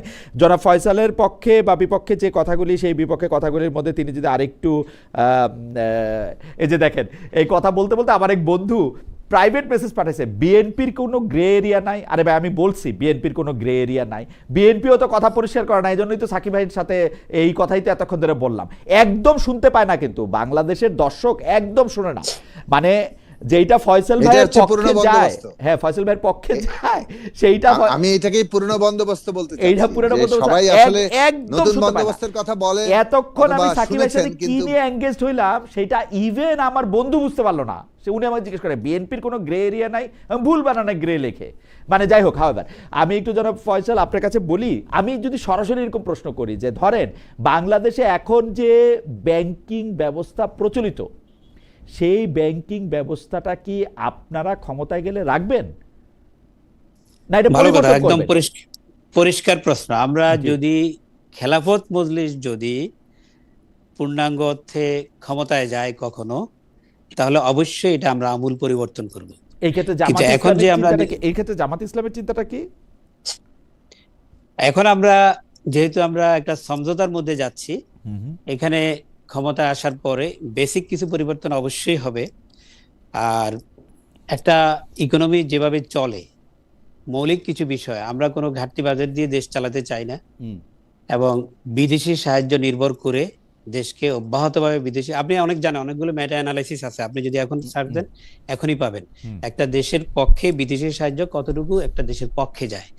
তো আপনি যদি পার ক্যাপিটা হিসাব করেন বিদেশি সাহায্য যে হার, এই হার এরশাদ আমল থেকে এখন পর্যন্ত হিসাব করেন, এটা হারটা যত বাড়তেছে, যখন এই হারটা কমছে, তখন দেখবেন যে আপনার ইকোনমিক সূচকটা ভালো। আর বিদেশি সাহায্যের হার যদি আপনি পার ক্যাপিটা হিসাবে, আপনি টোটাল ভলিউমের কথা বলছি না, পার ক্যাপিটা হিসাবে যখন হিসাব করবেন, তখন অনেকগুলো মেটা অ্যানালাইসিস আছে যে বিদেশি সাহায্য বাংলাদেশের জন্য ক্ষতিকর, শুধু বাংলাদেশের জন্য না, এটার অনেকগুলো ব্যাখ্যা আছে। এখানে কিন্তু অনেকগুলো কথা আছে, অনেক কথা হয়তো এই মুহূর্তে বলা যাবে না, কিন্তু এগুলো একাডেমিক আলোচনায় সব কথাই বলা যায়। এই একাডেমিক আলোচনাগুলির ক্ষেত্রে আমার একটা অনুরোধ জনাব ফয়সাল, আমার একটা অনুরোধ, আমি আসলে বিএনপির নেতৃবৃন্দ, সিনিয়র নেতৃবৃন্দের কাছেও এই প্রশ্ন আসলে যখনই পাই তখনই করি। সাকিব ভাই এখানে আছে, সাকিব ভাইয়ের কাছেও আমি আসলে করব। অর্থনৈতিক বন্দোবস্তের ক্ষেত্রে যেটা উনি নতুন বন্দোবস্ত বলতে চান, আমাদের তো কিছু জিনিস পরিষ্কার হইতে হবে যে ভাই আপনারা যখন শাসনতান্ত্রিক পরিকল্পনা এবং শাসন বদলের কথা আপনি বলছেন, রাষ্ট্র সংস্কারের কথা আপনি বলছেন, নিশ্চয়ই আপনি রাষ্ট্র পরিচালনার মূলনীতি যেটা আপনি বলছেন, সাকিব ভাই যেটা বলছে আর কি, সেইটা নারী নীতি, শিক্ষানীতি, আমাদের সমরনীতি, আমাদের বৈদেশিক মুদ্রানীতি, নিজস্ব মুদ্রানীতি, বৈদেশিক সাহায্য নীতি, সব কিছু মাথা রেখে বলছেন। কিন্তু আমরা কিন্তু এই জায়গায় আমরা ডিবেটটা দেখতে পাচ্ছি না। আমরা ডিবেটটা দেখতে পাচ্ছি যে ৭১, ২৪, যেই জিনিসগুলির মধ্যে থেকে আসলে এই ডিবেট করে এই ডিবেট কখনো শেষ হবে না। কিন্তু আপনারা আমাদের রাজনীতি করে আমাদেরকে কি দিবেন সেইটা যদি আপনারা আমাদেরকে পরিষ্কার না করেন, দেখেন আমি কিন্তু আপনাকে ৭১ সালের ভূমিকা, ওই সেই এগুলি নিয়ে আমি প্রশ্ন করতেছি না। আমি আপনাকে স্পষ্ট প্রশ্ন করতেছি অর্থনীতির ক্ষেত্রে আপনার ভূমিকা কি হবে, আপনি আসলে নারী নীতি কি নিবেন, আপনি আসলে বাংলাদেশটা কেমনে পরিচালনা করবেন। এবং আমি আপনাকে ফয়সাল ভাই, আমি আপনাকে বলতেছি এই জায়গাগুলি, নারী নীতি নিয়ে আমাদের পরিষ্কার বক্তব্য আছে, এটা আমরা মিডিয়াতে দিব। আপনি যে দেশে থাকেন সে দেশে নারীরা সর্বশেষ পূর্ণাঙ্গ অর্থে ভোটাধিকার পেয়েছে কোন সালে বলতে পারেন? না, এই তো ২০-৩০-এ পাইছে, কত সালে জানি, ২০-এর পরে, 1920-30। হ্যাঁ হ্যাঁ। আমরা যেই বন্দোবস্তের কথা বলছি, নারীদেরকে পূর্ণাঙ্গ অর্থে যে অধিকার দেয়া, সেটা ১৪০০-১৫০০ বছর আগে ইসলাম দিয়েছে। এবং আমরা কি অধিকার, সেটা ভোটের অধিকার দিছে? ভোটের অধিকার যদি বলেন, হ্যাঁ ভোটের অধিকার দিছে, হ্যাঁ ভোটের অধিকার যদি বলেন, তখন যে ব্যবস্থা প্রচলিত ছিল, কি ব্যবস্থা? মতামত নেয়া, রাজনৈতিকভাবে রাষ্ট্র গঠনে ১৪-১৫০০ আগে, ১৪-১৫০০ বছর না, আপনি বললেন বলে বলেন, এটা আপনি ক্লিয়ার বলেন। কোথায় মতামত নিচ্ছে আপনি আবার বলেন তো, কোন জায়গায় মতামত নেয়া, কোথায় সেটা? খলিফা ওমর যখন, হ্যাঁ হ্যাঁ খলিফা ওমর যখন নির্বাচিত হন, হ্যাঁ, উনি চলে যাওয়ার পর যখন তিনি কমিশন গঠন করলেন, তিনি যেই ৬ সদস্যের একটা প্যানেল কথা বলতেছেন, কার কথা বলতেছেন? আমি আগের কথা বলছি, আগের কথা। খলিফা ওমরের কথা বলতেছেন না খলিফা আবু বকরের কথা বলতেছেন? হ্যাঁ, খলিফা ওমরের কথা, খলিফা ওমরের কথা বলছি। ওকে, দেন উনি ৬ সদস্যের একটা প্যানেল করলেন। প্যানেল করে বললেন যে এই ৬ সদস্য থেকে একজনকে তোমরা বেছে নাও। এখন দেখা গেল একজন তার দাবি প্রত্যাহার করলেন, নিজের দাবি প্রত্যাহার করে ওই পদ থেকে তিনি প্রত্যাহার করে তিনি বললেন যে আমি জনগণের মতামত যাচাই করতে চাই। তখন যে ব্যবস্থা, যতটুকু কালেকশন, মতামত কালেকশন করা, না আপনি তো নারীর ভোটাধিকার নিয়ে বলতেছেন, আপনি নারীর মতামত নিয়ে আমি এটা একটা উদাহরণ হিসেবে বললাম। তখন তো এই ব্যালটে ভোটের সিস্টেমটা তখন ছিল না, কিন্তু মতামত দেওয়ার ব্যাপারটা, নারীদের মতামত দেওয়ার ব্যাপারটা, এবং মসজিদে নারী সরাসরি, ওমরের কথা বলেন, মসজিদে নারী তার খুতবা থামিয়ে দিয়েছেন। একজন নারী মসজিদের মধ্যে, এখন তো আমরা তো এখনো চিন্তা করতে পারি না সেটা কত আধুনিক ছিল সেই সময়ে। একজন নারী মসজিদে খলিফার খুতবা থামিয়ে দিয়ে, বক্তব্য থামিয়ে দিয়ে বললেন, আগে আপনি জবাব দেন যে আপনার জামাটা লম্বা হলো কিভাবে, প্রত্যেকে তো সমান খণ্ড পেয়েছি। একজন নারী সেই প্রশ্নটা করার মতো পরিবেশ, রাষ্ট্রপ্রধানকে এই প্রশ্ন করার মতো পরিবেশ ওপেন স্পেসে ছিল। পরিষ্কার। এখন আপনারাও ওপেন স্পেসে এই পরিস্থিতিটা বা এটা অবশ্যই, যে বিষয়গুলোর কথা আমরা বলছি, আমাদের এই কথা তো এই কয়েক মিনিটে আসলে বলা সম্ভব না। আপনারা অনেক সময় যেটা হয়, অনেকটা ভুল মেসেজটা যায় আমাদের ব্যাপারে। আপনি যে হাত কাটার কথা উদাহরণ দেওয়া হয় সব সময়, আপনি ক্ষুধার, না আপনি দেন না, মনে করেন ক্ষুধার যন্ত্রণায় চুরি করছে আর তার হাত কাটা হয়েছে, একটা উদাহরণ আপনি, ৪ খলিফার কথা বাদ দেন, পরের জমানায় তো নাই, পরের জমানায়ও নাই না। সুতরাং জাজমেন্ট এটা অন্য ব্যাপার, জাজমেন্ট এটা অন্য বিচারের ব্যাপার। আমি যেটা পরিষ্কার করতে চাই, কন্ডিশনটা কি? কন্ডিশনটা হচ্ছে আমি আপনাকে পরিষ্কার করতে যেটা বলি, আপনাদেরকে যেটা বারবার একই জায়গায় পরিষ্কার করতে বলি, আয়ের ব্যবস্থা করতে হবে। আমি বলি আয়ের ব্যবস্থা করতে হবে, চাকরির ব্যবস্থা করতে হবে। এবং যতদিন পর্যন্ত আয় আর চাকরি আপনি না করবেন, ততদিন পর্যন্ত দুর্নীতি আর অপরাধের বিচার আপনি করবেন না। বিচার অপরাধ করব, কিন্তু যে ক্যাপিটাল পানিশমেন্ট যেগুলো আপনি দিবেন না, ওগুলো ওভাবে দেওয়ার সুযোগ নেই, না সুযোগ নাই, আইনেই নাই। আপনি যে ক্ষুধার যন্ত্রণায় সে এখানে আপনার অভাবে চুরি করছে, এখানে আপনার ২ জন ইমাম অন্তত ২ রকম মন্তব্য রাখতেছেন, আপনি নিশ্চয়ই এটা আপনি জানেন।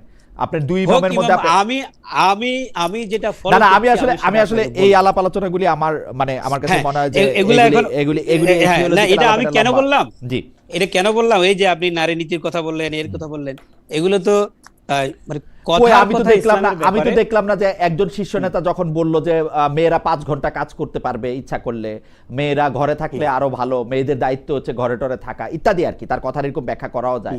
আপনারা কোনোভাবে তো বললেন না যে না আমাদের মেয়েরা 8 ঘন্টায় কাজ করবে, 10 ঘন্টা কাজ করবে, 15 ঘন্টা কাজ করবে, একসাথে বসে বিশ্ববিদ্যালয়ে পড়াশোনা করবে। আমরা তো ছাত্র কবির কথাবার্তা শুনি, আমরা তো শুনি বিশ্ববিদ্যালয়ে ছেলেদের মেয়েদের আলাদা করে কথা বলতে হবে, পড়াশোনা করতে হবে, স্পষ্ট বলছেন আপনারা। সেটা যদি আমার স্কোপ থাকে, আপনার অসুবিধাটা কি? আমি যদি এখানে এক্সিস্টিং ক্যাপাসিটি চেয়ে আরো ভালো করি, তাতে মানে আপনার অসুবিধা মানে আছে? আপনি ঢাকা ইউনিভার্সিটিতে এখন আরেকটা ঢাকা মহিলা ইউনিভার্সিটি আমি একটা ঢাকা নারী ইউনিভার্সিটি করবেন। আমি একটা ফিমেল ক্যাম্পাস করলাম, আপনার অসুবিধা আছে? ফিমেল সব ক্যাম্পাস সুযোগ করে সুবিধা কি তারা করবেন? আবার- মানে তারা কি আলাদা করে টিচিং ব্যবস্থার মধ্যে দিয়ে যাবে? থাকুক, এক ক্লাসে সমস্যা আসবে না? আমার কোনোটাতে এক কোনো ক্লাসে- অসুবিধা নাই ভাই, না আমার কোনোটাতে এক কোনো ক্লাসে অসুবিধা নাই। এক ক্লাসে আসার সুবিধাও থাকবে, সেটা থাকবে অবশ্যই, সেখানে অবাধ ও মেলামেশার ব্যবস্থা থাকবে না। অর্থাৎ অবাধ তার মেলামেশা যতটুকু বলতে কি শালীন- বুঝাতে চান আমি বুঝি না, কিন্তু আমরা ঢাকা ইউনিভার্সিটিতে পড়ছি, যতটুকু- এই কথা যখন বলেন হ্যাঁ। আমার আমার আমার আমার আমার যারা এই কথা যখন বলেন অবাধ মেলামেশা, এইটা কি আপনারা এটা কি আপনারা ভেবে বলেন? এটা আমাদেরকে অপমান করা হয় না? না, এটা অপমান করার বলছি না, আমি বলছি সেখানে আপনার অবশ্যই যে শালীনতা বজায় রাখার একটা নির্দিষ্ট মানদণ্ড দেয়া হবে, সেই মানদণ্ড অনুযায়ী যদি একসাথে থাকে, আমি তো এই দেশে আইসা করতে দেখি, পারে। আমি তো এই দেশে আইসা দেখি অবাধ মেলামেশার সুযোগ ছেলে ছেলে মেয়ে মেয়ে আরো বেশি। সেটা তো সেজন্য তো আমরা পরিবর্তনের কথা হ্যাঁ, তাহলে বলছি। ছেলে ছেলে আপনি আলাদা করে আমরা- রাখা লাভ কি আপনার? ওটা জেন্ডার দিয়ে কি এটা আপনি আলাদা করতে পারবেন, নিরাপদ ওকে করতে পারবেন? ওকে না, সেটা যদি এর পরেও কেউ যদি করে, সেটা তো আপনি পাহারা দিতে পারবেন না। তো আপনি ততটুকু পাহারাটা তার দিতে দায়িত্ব। চাচ্ছেন আপনার কেন? যত- পাহারাটা দিতে চাচ্ছেন কেন? আপনার দায়িত্ব যতটুকু পরিবেশ তৈরি করে দেয়া, সেই পরিবেশ আপনি তৈরি করে দিবেন। ওকে, ঠিক আছে, এরপর আমি যদি কেউ যদি সেটা না মানে, এটা তার ব্যক্তিগত দায়বদ্ধতার জায়গায় চলে যাবে, কারণ তার পরিবেশ ছিল, সুযোগ ছিল, সে মানে নাই, এটা তার বিষয়। আপনি সুযোগ করে দিবেন, এটা আপনার দায়িত্ব। আপনার সুযোগটা করে দিতে হবে যে এক ক্লাসের মধ্যে গেলেই তারা অবাধ মেলামেশা করবে, তাই তো? না, আমি সুযোগ তৈরি করে দিব, তারা যাতে যারা নিজেদের মতো করে নিজের পরিবেশে সে পড়তে চায়, থাকতে চায়, তার জন্য সেই পরিবেশ তৈরি করে দেওয়া হবে। ওকে, তো আমার মনে যে জি। ব্যাপারটা, আমার মনে যে এটা পরিষ্কার, আমি একটু জনাব জোনাস সাকির কাছে যাই যে সাকিব ভাই, আমি আসলে এই রকম আলোচনা ক্ষেত্রে একটু অসহায় বোধ করি, কারণ হচ্ছে কি আমি জানি না আপনি যেটা পরিষ্কার হয়েছেন বিএনপির দিক থেকে, যে বিএনপির অর্থনৈতিক পলিসি কি হবে। বিএনপি একসময় আমরা বলতে শুনলাম যে 1 কোটি নতুন চাকরি তৈরি করবে। এখন এই 1 কোটি নতুন চাকরি তৈরি করতে হলে যে আপনি এগুলি অনেক দিন ধরে দেখেন, যে এরকম হাইড্রোকার্বন লাগবে, যেরকম একটা ইনফ্রাস্ট্রাকচার লাগবে, যেরকম একটা বন্দর ব্যবস্থাপনা লাগবে, এইটার বাজেটের প্রশ্ন আছে, এটার অন্য জায়গা থেকে বাজেট কমানোর প্রশ্ন আছে, সেগুলির ব্যাপারে তারা এটার কোনো উত্তর দেয় না। অর্থাৎ একটা কথা বলে দেয়, আবার ধরেন এটার মধ্যে এরকম করে বললো যে সোশ্যাল সেফটি নেটের মধ্যে 1 কোটি নতুন লোককে যুক্ত করবে। তো 1 কোটি নতুন লোককে যুক্ত করে পুরনো যারা 2 কোটি 2.5 কোটি লোক এটার আওতায় আছে, এদেরকে কি বাদ দিয়ে দিবে? নতুন করে নেওয়ার সময় এই বাজেটটা কোত্থেকে আসবে, এগুলি কথা কি কখনো বলে? আপনাদের কাছেও কি বলে? মানে এই অবস্থানগুলি কি পরিষ্কার করে?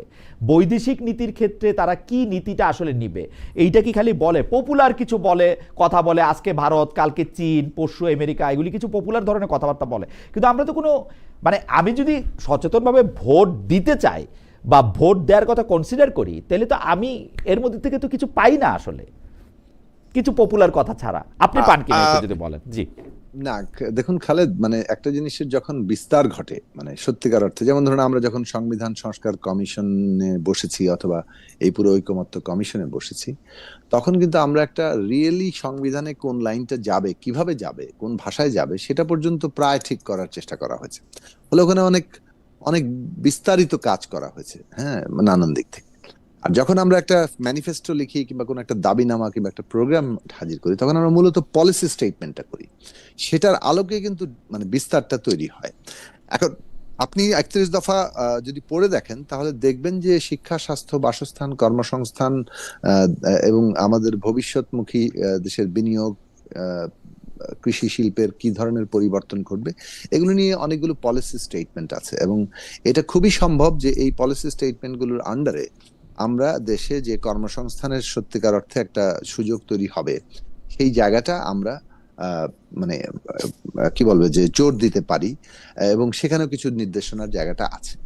যেমন ধরুন আমি একটা আর্গুই করি যে 12 ক্লাস পর্যন্ত আমরা যদি শিক্ষাটা আমাদের রাষ্ট্রের খাতে আনি, সেখানে যদি আমরা একটা মানসম্পন্ন শিক্ষা দিতে পারি, মানে কোয়ালিটি এডুকেশন, খালি বিস্তার নয়, কোয়ালিটি এডুকেশন। বিস্তারও প্রয়োজন, বিস্তার তো প্রয়োজনই, বিস্তারের সাথে সাথে মান দুটো একটা জিনিস নেই, এবং সেটা নিশ্চিত করতে গেলে আমাদের শিক্ষকের মানের প্রশ্ন আসবে, তাদের স্বাচ্ছন্দ্য জীবন যাপনের প্রশ্ন আসবে, পুরো স্কুল বিল্ডিং ল্যাবরেটরি সমস্ত অবকাঠামোগত বিষয়গুলো আসবে। এবং এই জায়গাটা যদি আমরা করি, আমরা যদি ঠিকমতো তাদের ল্যাঙ্গুয়েজের যে স্কিল কিংবা বলতে পারেন যে মানে ওই অ্যাক্সেসটা ডেভেলপ করতে পারে, তাহলে আমরা বাংলাদেশে এই ও দেশের অভ্যন্তরে বিশ্ববাজারে মানে আমরা কিভাবে আসলে দ্রুততম সময়ে কর্মসংস্থানের উপযোগী মানুষ তৈরি করতে পারি এবং আমরা আমাদের আয়ও বর্ধন করতে পারি। এটা শুধু আমি ইকোনমিক টার্মসে বললাম, এটা শুধু ইকোনমিক টার্মসের প্রশ্ন না, শিক্ষা প্রধানত একটা মানবিক এবং আমাদের সৃজনশীল মননশীল চিন্তার বিকাশের প্রশ্ন বটে। তো এখন ধরেন এইসব ডিটেইল খাতা আপনি জিজ্ঞেস করলে আমি বলতে পারবো যে কোথায় আমরা কি যাচ্ছি। আমরা কিন্তু এইসব পলিসিকে ইমপ্লিমেন্ট করার জন্য যা চাপ সৃষ্টির জন্য যাচ্ছি। আমাদের দল এখন চাপই সৃষ্টি করতে পারে, এখনই ক্ষমতায় যে এটার বদল ঘটানোর মতো শক্তি আমরা এখন অর্জন করিনি। যদি আমরা দেখি যে এটা ফেল করবে, এটা আর পারছি না আমরা, তখন আমরা আমাদের সংগ্রামের পথে মানে আমরা অর্থাৎ ওই গভর্নমেন্টের কাঠামোর মধ্যে আর কিংবা সংসদের কাঠামোতে আমরা কেবল থাকবো না, আমরা আমাদের জায়গা মতো জায়গায় যেখানে আমরা লড়াইয়ের মধ্যে থেকে উঠে এসেছি সেই ধারাতে থাকবো। তার মানে এই না যে এই সংসদে গেলে আবার রাজপথটা বন্ধ হয়ে যাবে। দুটো পথই আমরা স্যামালটেনিয়াসলি চলবো। মৌলানা ভাসানী সেই রাজনৈতিক চর্চা বহু আগেই করে গেছেন। আমি একটু ফেরি খালেদ এই জায়গাটাতে যে আমি যে একটা সেকেন্ড, আপনি যদি একটু বিরতি দিছে কথাটা শেষ করছে সেজন্য একটু ফিরি। আমি একটু 2-3টা দর্শকের মতামত পড়তে চাই। একজন রার ওয়াজ 1860 উনি বলছেন ইসলাম নিয়ে এত চুলকানি কেন, তোমার পেমেন্ট কি ডলারে দেয় নাকি টাকায় দেয়? Thank you. আমার পেমেন্ট ডলারে হয় ভাই, এইখানে চাকরি করি যেহেতু। মুভিজ ইন্সপিরেশন 2263 4 খলিফার পুরা নাম বলতে পারবেন খালেদ ভাই? ইসলাম নিয়ে আপনার তর্ক করতে আসা ঠিক না। 4 খলিফার পুরো নাম আমি বলতে পারবো। ইসলাম নিয়ে তর্ক করা যদি ঠিক না বলেন, আমি ইসলাম নিয়ে তর্ক করতেছি না, ঠিক না বলছেন, ঠিক আছে, ভালো বলছেন। আর হচ্ছে এইটা হলো, এইটা খালি একটু পড়তে চাই যে ফেরদৌস, এই যে এই জায়গায় সাকিব ভাই যে জায়গাতে আটকাইছে সেই জায়গার মধ্যে থেকে আটকানো হয়েছে সেটা একটু বলি। ফেরদৌস ইসিমু @খালেদ ভাই, ধর্মভিত্তিক রাজনীতি করে এক ধর্মের আরেক লিঙ্গের মানুষকে মনোনয়ন দিয়ে জনাব ফয়সাল কিভাবে আব্রাহাম লিঙ্কনে গণতন্ত্র প্রতিষ্ঠা করবেন। হাওয়েভার আমি এই ফয়সালাগুলি বা এই জায়গাগুলিতে যেহেতু একটা দীর্ঘ সময় একটা আমি খুব ভালো করে খেয়াল করছি যে আওয়ামী লীগের 15 বছরে সবচেয়ে বড় যে ক্ষতিটা হয়েছে সেটা হচ্ছে প্রতিষ্ঠানগুলি ধ্বংস হয়েছে। আর 2 নম্বর যেটা ক্ষতি হয়েছে সেটা হচ্ছে একটা পার্মানেন্ট একটা উই আর দে সৃষ্টি করা হয়েছে। মানে ফয়সাল ভাই আর সাকিব ভাই কত আলাদা, বা ফয়সাল ভাই সাকিব ভাই আমি কত আলাদা, সাকিব ভাই আর আমি কত আলাদা, এইটাই যেন বারবার প্রচার করা হয়েছে, যেন লিবাসটাই এখানে সবচেয়ে বেশি গুরুত্বপূর্ণ, যেখানে আমি কিভাবে কোন জায়গা থেকে পড়ালেখা করলাম সেইটাই বেশি গুরুত্বপূর্ণ, এইটা করে এক ধরনের আদার করে রাখা হয়েছে। ওই জায়গাটা থেকেও যদি সাকিব ভাই একটু বলেন যে আমরা নতুন রাজনীতিতে এটাকে একসাথে দেখতে পারবো কিনা, নাকি এইখানে আবার আদাররা অনেক বেশি শক্তিশালী হয়ে আরেকজনকে আবার একটা আদার করবে। অর্থাৎ এখানে এই যে যেমন আমাকে মানে যেগুলি বলতেছে মানে আমি সেইটাও এখান থেকে শুরু করতে চাই যে আপনি যদি এখন বলেন যে ধর্ম বিষয়ে কি না জেনে আপনি ধর্ম বিষয়ে আপনি কথাবার্তা বলার কে, কোন বিষয়ে জেনে এসে কথা বলতে হবে এই যদি হয় মানে ভিত্তি, তাহলে গণতন্ত্র সেটা স্বীকার করে না। তাহলে তো রাজনীতি বিষয়ে ভোট দিতে হলে শুধু রাষ্ট্রবিজ্ঞানের অধ্যাপকদের ভোট দেওয়া উচিত, শুধু রাষ্ট্রবিজ্ঞানের অথবা আপনাকে শুধু রাষ্ট্রবিজ্ঞান হলো না, যথেষ্ট পরীক্ষা নিরীক্ষা করে রাষ্ট্রবিজ্ঞান হিসেবে আপনি সার্টিফাইড কিনা সেটাও দেখতে হবে আর কি। এই আমাদের দেশের ডিগ্রি হলে হবে না। তো এখন ধরেন, কারণ এখানে ডিগ্রির মানে মান আমরা জানি, সেই অর্থে বললাম আর কি। তো জিনিসটা যেটা হচ্ছে যে আমার মনে হয় যে গণতান্ত্রিক ব্যবস্থা ওইটাই স্বীকার করে যে আপনি যে আপনার চিন্তা এবং আপনার মতের স্বাধীনতা আছে এবং আপনি সেটা প্রয়োগ করতে পারবেন এবং আপনাকে একজন ইন্ডিভিজুয়াল হিসেবে সেই অধিকারটা দেওয়া হচ্ছে। ব্যক্তির সেই অধিকার এবং মর্যাদার প্রশ্নটাই গণতান্ত্রিক ব্যবস্থার ভিত্তি। এখন সেই জায়গা থেকে ধর্ম বিষয়েও আমরা মানে আমাদের কথা বলার অধিকার আছে। হয়তো আমি কম জানতে পারি, আমার জানা ব্যাখ্যা ভুল হতে পারে। এমনকি ডক্টর ফয়সাল যদি ধর্ম বিষয়ে আমার চাইতে বেশি জেনেও থাকেন, তার মতের সাথে কিন্তু আরেকজন একমত নাও হতে পারেন এবং তাদের এই বিভিন্ন মানে ধর্মীয় পণ্ডিতদের মধ্যেই বড় রকমের তর্ক আছে এবং একে অপরকে প্রায় মানে বর্ডার লাইনে ফেলে দেওয়ার মতো মানে ব্যাপারগুলো আমরা রায়গুলো দেখেছি। তো সেই দিক থেকে আমাদের বক্তব্য হচ্ছে যে এই যে গণতান্ত্রিক ব্যবস্থা মানে এই তর্কটা জারি রাখতে পারা। এখন ধরুন উনি বললেন যে কি যেন অবাধ মেলামেশা।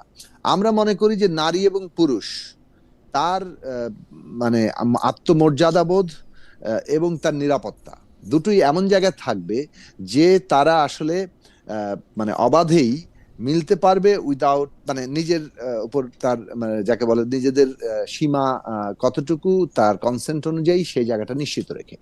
তো এই যে ধরুন ধারণাগত জায়গা, আমি মানুষকে মনে করি যে মানুষ নিজের উপর নিয়ন্ত্রণ প্রতিষ্ঠা করে মানুষের উপর ভরসা রাখি, সেই রকম সমাজটার দিকে আমরা মানুষের বিকাশের জায়গাতে আমরা যেতে চাই, যে মানুষ ওই জায়গায় পৌঁছাবেন। তাহলে তো ধরুন আমি যদি মনে করি যে না আমরা আসলে পৌঁছাতে পারবো না, এমন একটা অবাধ মেলামেশা আমাকে যে কোনো ধরনের মানে ইয়ের মধ্যে ফেলে দেবে, ফলে রেস্ট্রিকশন হচ্ছে আমার ইয়ের জায়গা, সেইটা আসলে বাস্তবত মানে আরেক ধরনের জেলখানাও তৈরি করতে পারে আর কি, মানে সমাজের মধ্যে। তো সেই চিন্তাগত পার্থক্যটা আছে। আমি উইথ ডিউ রেসপেক্ট আমি বলছি যে পার্থক্যের জায়গাটা আছে, এবং সেই পার্থক্য নিয়ে আমাদের মধ্যে কিন্তু টেনশন, এইটা কি আপনার কাছে লড়াই মনে হয় না, থাকবে। কিন্তু সাকিব ভাই এইটা কি আপনার কাছে মনে হয় না বাংলাদেশ 90% মুসলমানের দেশ, সেই 90% মুসলমানের দেশের মধ্যে যদি মানে মেজরিটি যদি এইরকম একটা সমাজ ব্যবস্থায় স্বাচ্ছন্দ্য অনুভব করেন, যদি তারা মনে করেন যে এইটা আমরা পশ্চিম আমাদের উপরে যে কথার কথা, এটা কিন্তু আমার উপরে পশ্চিম চাপায় নাই, যাই হোক তর্কের খাতিরে আমি এটা বলতেছি যে পশ্চিমা যে শিক্ষা ব্যবস্থা বা যে কো এডুকেশন আমরা এটা আপ্ত করছি, এটাতে এমন নাও হইতে পারে যে আমরা একটা ইসলামী ব্যবস্থায় এর চেয়ে বড় অধিকতর সামাজিক কল্যাণ আমরা নিশ্চিত করতে পারবো, এটা গণতান্ত্রিকভাবে মানুষ মনে করলো, তাইলে আমরা এটাকে কেন আগে থেকেই বাধা দিব বা উড়াই দিব বা এটাকে ঠিক করলো? আমাদের দেশে মানুষ যদি এটা মনে করে, মানে বাধা দিচ্ছি কোথায়? হ্যাঁ একটা ব্যবস্থা করুন, পশ্চিমা ব্যবস্থা আমরা যে বারবার ওনাদেরকে প্রশ্ন করতেছি, আমি করতেছি, আপনি প্রশ্ন করতে, করতেছেন। আমার প্রশ্নটা আমাকে করতে দেন। আমি বলছি ডক্টর ফয়সাল একটু আগে উল্লেখ করলেন হযরত ওমর রাদিয়াল্লাহু আনহু তাআলার আমলে এই মসজিদে গিয়ে একজন নারী প্রশ্ন করতে পারছেন, তা আমার এখানে পারছেন না কেন? মানে সেই জায়গাটা কোন পরিক্রমার মধ্যে দিয়ে আবার আমরা এত বছর পরে এসে সেগুলো আবার হারিয়ে ফেলছি? সেই প্রশ্নটা কি পশ্চিমারা এসে আমাদেরকে বলে দিয়েছে, নাকি আসলে আমাদের কোন না এখানকার ধর্মীয় রাজনৈতিক চর্চা অথবা ধর্মীয় ব্যাখ্যাগুলোর মধ্যেই এমন বয়ান উপস্থিত হয়েছে যেগুলো অনেকগুলো এগুলো মানে একইভাবে মেলে না? ওনার বয়ান এই উদাহরণ যদি সবাই মেনে নিতেন তাহলে তো এটা খুবই চর্চার বিষয় হতো। নিশ্চয়ই এখানে কোনো না কোনো বিরোধের জায়গা আছে। ফলে এই যে প্রশ্নটা, অর্থাৎ আমরা খুব সহজে এগুলো আরোপ করি। হ্যাঁ, সাধারণভাবে একটা ঔপনিবেশিক সমাজের মধ্য দিয়ে আধিপত্যের মধ্যে দিয়ে আমরা যেহেতু গিয়েছি, আমাদের অনেক ঔপনিবেশিক আধিপত্যের ফলে আমাদের যে নিজস্ব মানে চিন্তার বিকাশের যে ধারাটা তৈরি হওয়ার কথা ছিল সেটা অনেক ক্ষেত্রে ঘটে নাই। আমরা অনেক বেশি মানসিক দিক থেকে দাসত্বের জায়গায় গিয়েছি। সেইটা একটা সচেতনভাবে মানে ক্রিটিক্যালি দেখা, নিজেদের পজিশন তৈরি করা, নিজেদের সেটা খুব জরুরি প্রয়োজন। কিন্তু আমি এই জায়গায় আজকের এই ছোট পরিসরে আলোচনা ওখানে যেতে পারবো না। আমরা যে জায়গাটায় দাঁড়াতে চাইছি যে মানুষের যে মানে আত্মশক্তির বিকাশ এবং তার বুদ্ধিবৃত্তিক তার মানে বিকাশ এবং তার ভেতর থেকে তার যে মর্যাদাবোধ এবং তার আত্মনিয়ন্ত্রণ, এই জায়গাগুলোর উপরে আমরা ভরসা রাখি। ফলে ব্যক্তির ওই বিকাশের জায়গাগুলো উপযোগী মানে ব্যবস্থা তৈরি করাটা হচ্ছে রাষ্ট্রের কর্তব্য।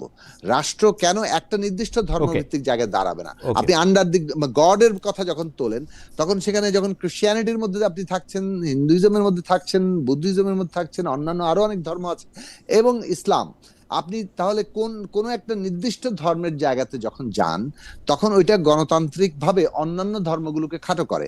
এখন সেই খাটো করার জায়গাটা রাষ্ট্র করবে না, তার মানে আমি মানে ধর্মের মর্যাদা কোনোভাবে খর্বিত হচ্ছে না, কিন্তু রাষ্ট্রের কাজ হবে প্রত্যেক ধর্মের মর্যাদা সমুন্নত রাখা।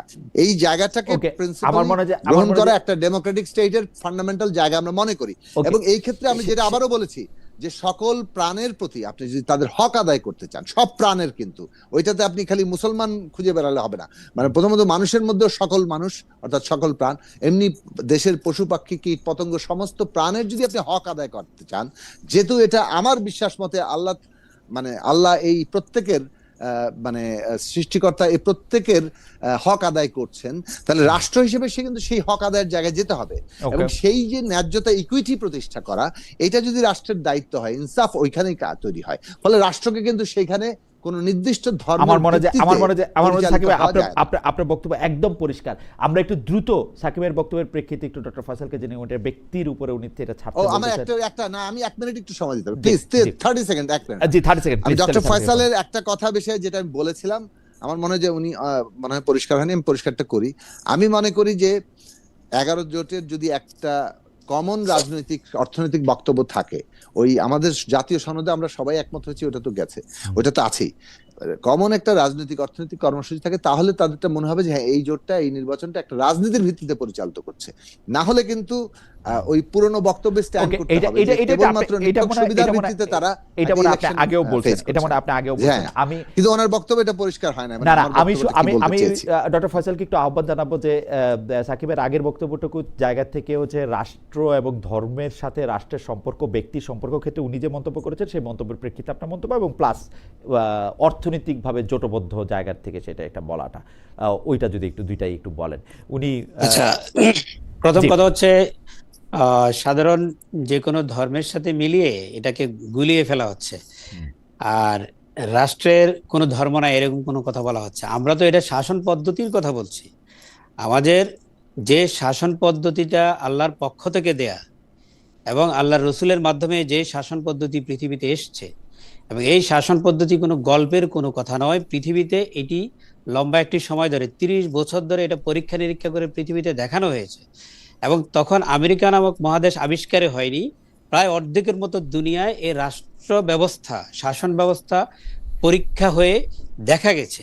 যেটা দেখা গেছে সেই শাসন পদ্ধতিটা এমন ছিল যে মানুষের মধ্যে কোনো অভাব ছিল না, এবং একটা পর্যায়ে এমন ছিল যে আমরা যে জাকাতের কথা বলি এটা হচ্ছে বন্টনের থার্ড একটা স্টেজ, এবং তার আগে আমরা যে কথাগুলো বলি যে ন্যূনতম বেতনের যে অবস্থা হবে, ন্যূনতম মজুরি, এটা ফিক্সড করে রেখে দেওয়া হবে না। আমরা ফিতরার কথা বলি, এই বছরের ফিতরা যা আগামী বছরের ফিতরা চেঞ্জ হয়ে যায় কেন? বাজারের যা অবস্থা, বাজারের অবস্থার উপর নির্ভর করে আপনার মজুরি বা বেতন কাঠামো তৈরি হবে, এবং সে অনুযায়ী রাষ্ট্র পরিচালিত হবে, এবং তার আলোকে যদি হয় তখন স্বাভাবিকভাবে মানুষের অভাব থাকে না। তারপরও যদি কারো কোনো প্রয়োজন হয়, প্রথমত প্রতিবেশীকে দায়িত্ব দেওয়া হয়েছে, আত্মীয় স্বজনকে দায়িত্ব দেওয়া হয়েছে, তারা যদি না করে, এই মোটিভেশন চলার পরও না করে, তারা গুনাহগার হবে। এরপরে যদি সেটা সমাধান না হয়, রাষ্ট্র সেখানে ব্যবস্থা নেবে। রাষ্ট্র কিভাবে ব্যবস্থা নেবে? তখন জাকাত ফান্ডের কথাটা আসবে। কিন্তু আমাদের ইতিহাসের সাক্ষ্য হচ্ছে জাকাত ইউজ করা একটা পর্যায়ে লাগে নাই। কারণ আপনি যখন সাম্যটা প্রতিষ্ঠা করবেন, আপনি যখন দুর্নীতি বন্ধ করে দিবেন, অপচয়ের রাস্তাগুলো যখন বন্ধ করে দিবেন, সাধারণ মানুষের জীবনমান এবং রাষ্ট্রপ্রধানের জীবনমান যখন কাছাকাছি হবে, তখন দেখা যাবে যে হ্যাঁ, বাস্তবিক অর্থে একটা সাম্য প্রতিষ্ঠা হয়েছে। এবং এই সাম্য প্রতিষ্ঠার ফলে যেটা হয়েছে, একেবারে অর্ধ দুনিয়ার কথাই তো বলছি, একেবারে এশিয়ার বড় অংশটা এবং ইউরোপেরও বড় একটি অংশতে তখন এটি প্রতিষ্ঠিত হয়েছিল। তো এখন সেই যে আফ্রিকার একটা জায়গায় প্রতিষ্ঠিত হয়েছিল, এবং সেই জায়গাগুলোতে দেখা গেছে যে ইতিহাসে এটা কোট করা আছে, এবং আমাদের ইসলামের যে ইতিহাস গ্রন্থ আছে সেখানেও এটা লিপিবদ্ধ করা আছে। দালিলিক সেটা হচ্ছে যে জাকাত, দেখা যাচ্ছে যে মিশরের গভর্নর জাকাতের মাল মদিনায় পাঠিয়েছেন, মদিনার খলিফা আবার মিশরে পাঠিয়ে দিলেন, বললেন মিশরের প্রত্যেকটা মানুষের প্রয়োজন পূরণ করার পর যদি থাকে তাহলে মদিনায় পাঠাবা। এখন সে বলল যে কসম করে বলি, আমি রাত্রে দিনে অলিতে গলিতে আমি ঘুরেছি, আমার লোকরা ঘুরেছে, আমরা খুঁজে পাইনি একটা মানুষ যার জাকাতের দরকার, এই জন্য এটা মদিনায় পাঠিয়ে দিলাম। একই অবস্থা সিরিয়া বলেন, প্রত্যেকটা রাজ্য থেকে আসছে, এবং মদিনায় এই মালগুলো জমা হতে হতে একটা পর্যায়ে এমন হয়েছে মাল নষ্ট হয়ে যাচ্ছে, সোনা রূপা আটা ময়দা খেজুর সবই ছিল। ঘোষণা করে দেওয়া হলো এটা, এগুলো জাকাতের মাল, আগামী 1 মাস গোডাউন বাইতুল মাল সব দরজা খোলা থাকবে, কাউকে বাধা দেওয়া হবে না, যার প্রয়োজন নিয়ে যাওয়া। এবং সেখানে কেউ আসে নাই, তো চুরি তো পরের কথা, প্রয়োজন কেউ আসে নাই। একই অবস্থা আপনি বিচার অঙ্গনে দেখেন, খলিফা আবু বকরের সময় ওমর রাদিয়াল্লাহু তাআলা ছিলেন বিচারিক প্যানেলের প্রধান। আমরা বর্তমান সময়ের কথা বলি, প্রধান বিচারপতি। 1 বছর পর তিনি এসে বললেন যে আমার তো কোনো কাজ নেই। তখন তাকে বলা হলো যে কেন আপনার কাজ নেই? বলে আমার কাছে মানুষ বিচার নিয়ে আসে না। বলা হলো আপনাকে কি মানুষ ভয় পায়, ভয়ে বিচারের জন্য আসে না? তখন তিনি বললেন না, আমার মনে হয় সেটা না। উনি যে কথাটি বলেছিলেন আজকে বহু জায়গায় রাষ্ট্রবিজ্ঞানে, আমার মনে হয় আমি যে ব্যক্তিগতভাবে দেখি- জনাব জোনায়েদ সাকি একটি স্পেসিফিক প্রশ্ন আচ্ছা। করছিলেন যে খলিফা ওমরের আচ্ছা, সময় আমি যে তাহলে বলে প্রশ্নটি ফেলি। একজন নারী করেছিলেন, সেই হ্যাঁ, প্রশ্নটি একজন এইটা- নারী মসজিদে এই- করতে এই- পারছেন না, যে এইটার কারণটা কি আসলে? এটা কি এই যে আপনাদের বয়ান? আমাদের যে না না, এই যে উপনিবেশিক বিশাল একটি শাসন ব্যবস্থা আমাদের উপরে প্রায় 200 বছর চাপিয়ে দেওয়া হয়েছিল, এবং এর পরবর্তীতে অবস্থা এমন হয়েছিল। এখন যারা এটার ব্যতিক্রম কথা বলেন, কোন জায়গায় সবাই এক জায়গায় একমত যে সিকিউরিটি ইস্যু, নারীদের নিরাপত্তা নিশ্চিত যদি করা না যায়, এইটার মধ্য দিয়ে যদি কোনো নতুন কোনো সমস্যা তৈরি হয়, তাহলে সেক্ষেত্রে আপনি মসজিদে সিকিউরিটি তারা না যাওয়া ভালো। মানলাম, 90% মুসলমানের দেশে এত লোক চোর কেন? হ্যাঁ, সেটা বলতে পারেন। সেটা তো সিকিউরিটির ইস্যু না। আমরা নিজেদেরকে পরিচয় দিচ্ছি আমরা 90% মুসলমানের দেশের লোক। তো এই দেশে 90% মুসলমান, এই দেশে চুরি, বাটপারি, ডাকাতি, দুর্নীতি এত বেশি সবই তো কেন? চলছে। কেন? আমাদের কারণটা কি? যত কারণ কি? আল্লাহর আইন তো যত আছে দল, এখানে তো আল্লাহর আইন না, আছে। যে কয়টা, মানে যতক্ষণ না যে কয়টা- পর্যন্ত ডক্টর ফয়সাল রাষ্ট্র ক্ষমতায় না আসতেছে ততক্ষণ পর্যন্ত আল্লাহর আইন মানা যাবে না। আমি সে কথা বলি নাই। যে কয়টা দল বা রাজনৈতিক পদ্ধতিতে দেশ শাসিত হয়েছে সবাই তো মুসলমানই ছিল, সবাই তো মুসলমান না ছিল, না, কিন্তু সে তো ব্যক্তিগত সে তো জীবনে আলাদা অপরাধী, সেই মুসলমান তো আলাদা না, না, অপরাধী। আল্লাহর আইন ব্যক্তিগত যেখানে আছে, আমি এখানে মুসলমান আলাদা- বলে নিজের পরিচয় দিচ্ছি, তারপরে কি আমি চুরিটা কার্যকর না তো। করতেছি কেমনে?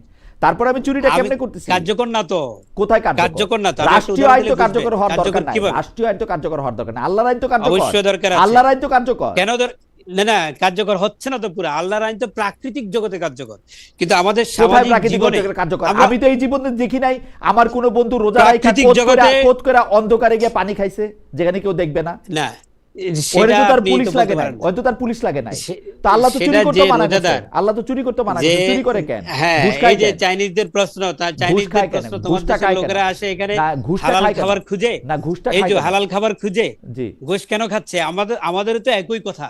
যেখানে আপনার কারাগারে যাবে, কারাগারে চোর হয়ে ঢুকে ডাকাত হয়ে বের হয়, কিন্তু আমাদের কনসেপ্ট কি? চোর হয়ে ঢুকবে, সে একজন আল্লাহর সেটা তো ওলি আপনি- হয়ে বের সেটা হয়ে তো আসবে। আপনি রাষ্ট্রের উপরে চাপাচ্ছেন Motivation জিনিসটা, টা- সেটা তো আপনি রাষ্ট্রের উপরে অবশ্যই, চাপাচ্ছেন, অবশ্যই, রাষ্ট্রের উপর অবশ্যই। চাপাচ্ছেন। একটা রাষ্ট্র তো ঘরে ঘরে নিয়ে পুলিশ লাগাইতে পারবে না রোজার সময় পানি খাইছে লাগাইতে কিনা? পারবে না, কিন্তু পারবে না, আমার কিন্তু আমার সেই তাহলে ঘুষটা আপনারা খাচ্ছে দুইজন কেন? আরেকদিন টক শো আয়োজন করেন। এর কেন হ্যাঁ। বলছি, আমার হ্যাঁ। শিক্ষায় হ্যাঁ। তার প্রতিফলন থাকবে ভাই, রিফ্লেকশন থাকবে। শিক্ষা এমন ভাবে থাকবে, যেই মোটিভেশনটা তার মধ্যে এমন ভাবে হবে, সে বুঝে ওঠার আগেই সে নিজের মধ্যে পরিবর্তনটা অনুভব করবে, আমি এবং সে আসলে আমি সত্যি আমি ঘুষ খাইতে সময় বাংলাদেশে অসম্ভব সাম্য দেখছি, সেটা ঢাকা ইউনিভার্সিটির ছেলেরাও খাইছে, বড় কম্বি মাদ্রাসার লোকরাও খাইছে, অসাধারণ সাম্য। তার মধ্যে সে আল্লাহর ভয় যদি অর্জিত না হয়, তো একই তো এই দুই জায়গায় শিক্ষা পাওয়াও তো লাভ হয় না কোনো। না না না, লাভ লাভ লাভ অবশ্যই কিছু না কিছু পরিবর্তন আছে। আপনি যদি পরিসংখ্যান খুঁজেন, তো সেই পরিসংখ্যানে আপনি এখানে 1 লক্ষে 1 জন পান, সেটা উদাহরণ হিসেবে যদি কারণ পেশ এক করেন, লোকে আর ওখানে যদি এক লোকে চাকরি করে 100 জন, এই জন্য একজন পাই। ওই না, ঢাকা না, এক ইউনিভার্সিটি লোকে থেকে 1 চাকরি- লক্ষে 100 জন চাকরি করে 300 জনের পাই, হুম। একই হিসাব। সেটা হতে পারে, পার্সেন্টেজে না, না, একই হিসাব। না না, আমি আসলে একই এই হিসাব তর্কের মোটে মধ্যে না। যাইতে না, আমি তর্কের মধ্যে যাইতে না। আপনিও খুব ভালো করে জানেন যে একজন মৌলভী, একজন মাওলানা আরেকজন মাওলানাকে কি ভাষায় আক্রমণ করেন, এটা তাকে শিখাইছে কোন ইয়াতে, কোন এইটা কিতাবে আছে? অবশ্যই, কোন কিতাবে এটা আছে? যারা করেন এটা, না না, কোথাও নাই। এটা সে তো এই সবচেয়ে বেশি সম্মানিত আচরণটা- লোক, সে আইসা আমার অনুষ্ঠানে আইসা আমাকে নিঃসন্দেহে। ধমকায়, কিসের জন্য জানি না, ধমকায়, এরকম- ধমকাইতেই এটা থাকে। এটা করতে পারেন না। আরেকজনের কাফির বলে, আবার আইসা আমারে ধমকায়। হ্যাঁ, এইটা যদি ইসলাম থাকতো, এখানে যদি কার্যকর থাকতো, কাফের যে বলছে তাকে আগে ধরা হতো। তো কার্যকর এগুলো তো না থাকলে কার্যকর না ধরেন, তো। তো আপনারা 5 জন বলেন যে না, কাফির বলছে এটা তো তারে- আমি তো আইন নিজের হাতে তুলতে পারি না, এটা তো আমি তো নিজের হাতে আইন তুলে নিতে পারি না। এই জন্যই However, রাষ্ট্রীয় পর্যায়ে আপনি এই মনে করছেন যে মোটিভেশন রাষ্ট্র গুলো পর্যায়ে দরকার। এই মোটিভেশন এবং এটার জন্য দরকার। যাই হোক, আপনি যদি ইয়াটা শেষ করেন তাহলে মানে আজকের আমি আলোচনা- একটু আজকের- অনেকক্ষণ ধরে খালেদ, ও আপনার আচ্ছা আচ্ছা, আলোচনা সাকিব ভাই করেছেন, আরেকটা জিনিস যা আমাকে বলতেছে, শুনতে তাহলে হবে। তাহলে তাহলে ফয়সাল ভাই ফিনিশিং দেখ। জি সাকিব ভাই বলেন, 1 মিনিটে বলেন সাকিব ভাই। অনেকে না বলতেছে না, যে আপনি অনেক তর্ক করেছেন, আমাকে একটু 2 মিনিট বলতে হবে। 1 নম্বর কথা হচ্ছে যে একজন দর্শক বলেছেন যে আমি একা দাঁড়ালে ভোটের কি হতো। এই প্রশ্নটা দীর্ঘদিন ধরে আমাদের করা হয়, আমাদের অনেক প্রার্থীরা একা দাঁড়িয়েছেন, আমরা চেষ্টা করব। কিন্তু যেটা হচ্ছে যে দেখুন, জনগণের স্বার্থে আমরা যখন কাজ করি, জনগণের স্বার্থগুলো নিয়ে আন্দোলন করি, সেই আন্দোলন সফল না হওয়াটা এটা আমাদের একটা একান্ত মানে ব্যর্থতা হিসেবে দেখার কিছু নাই, কিন্তু বরং এটা এই যে ব্যর্থ হওয়া হচ্ছে, এটা আমাদের সামষ্টিক পরাজয় হয়ে যাচ্ছে।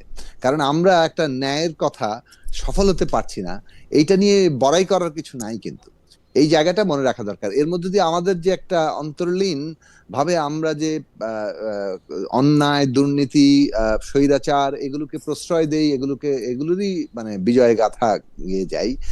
টাকার দৌরাত্ম্য, মাস্তানির দৌরাত্ম্য, হ্যাঁ, ভোটের উপর নিজের নিয়ন্ত্রণ, এই জিনিসগুলো যে আমরা খেলাটা আগে থেকেই নিজের ফেভারে নিয়ে তারপর খেলতে থাকা, এগুলোকেই গুণকীর্তন করি, কিন্তু সেটা আমাদের প্রত্যেকেরই খেয়াল রাখা দরকার। দ্বিতীয় জায়গাটা আমি বলি, বাংলাদেশে এখন প্রধান সমস্যার জায়গা দাঁড়াচ্ছে আমাদের শিশুদের বিকাশ আমরা কিভাবে করতে পারবো, তাদের জন্য কি শিক্ষার ব্যবস্থা আমরা করতে পারবো, তাদের ইউনিভার্সাল হেলথ কেয়ারের কি ব্যবস্থা করতে পারবো, তাদের বাসস্থান সত্যিকার অর্থে আমাদের প্রত্যেক শিশুর থাকবে কিনা সেটা কি করতে পারবো, যাতায়াত আমাদের নিম্ন আয়ের মানুষের জন্য আমরা স্বল্প দামে এবং তাদের অ্যাফোর্ডেবল, তাদের জন্য তাদের আয়ের মধ্যে সক্ষম তারা সেই রকম যাতায়াত ব্যবস্থা আমরা তৈরি করতে পারছি কিনা, আমরা এখানে কর্মসংস্থান সত্যিকার অর্থে তৈরি করতে পারছি কিনা, বাংলাদেশের বিনিয়োগ এবং শিল্প ডাইভার্সিফাই করতে পারছি কিনা, দুনিয়ার সাথে এমন ভাবে বাণিজ্য সম্পর্কের জায়গায় যাওয়া যাতে করে আমরা নিজের পায়ে দাঁড়িয়ে দুনিয়ার সাথে যুক্ত হই, সেই জায়গায় তৈরি করতে পারছি কিনা।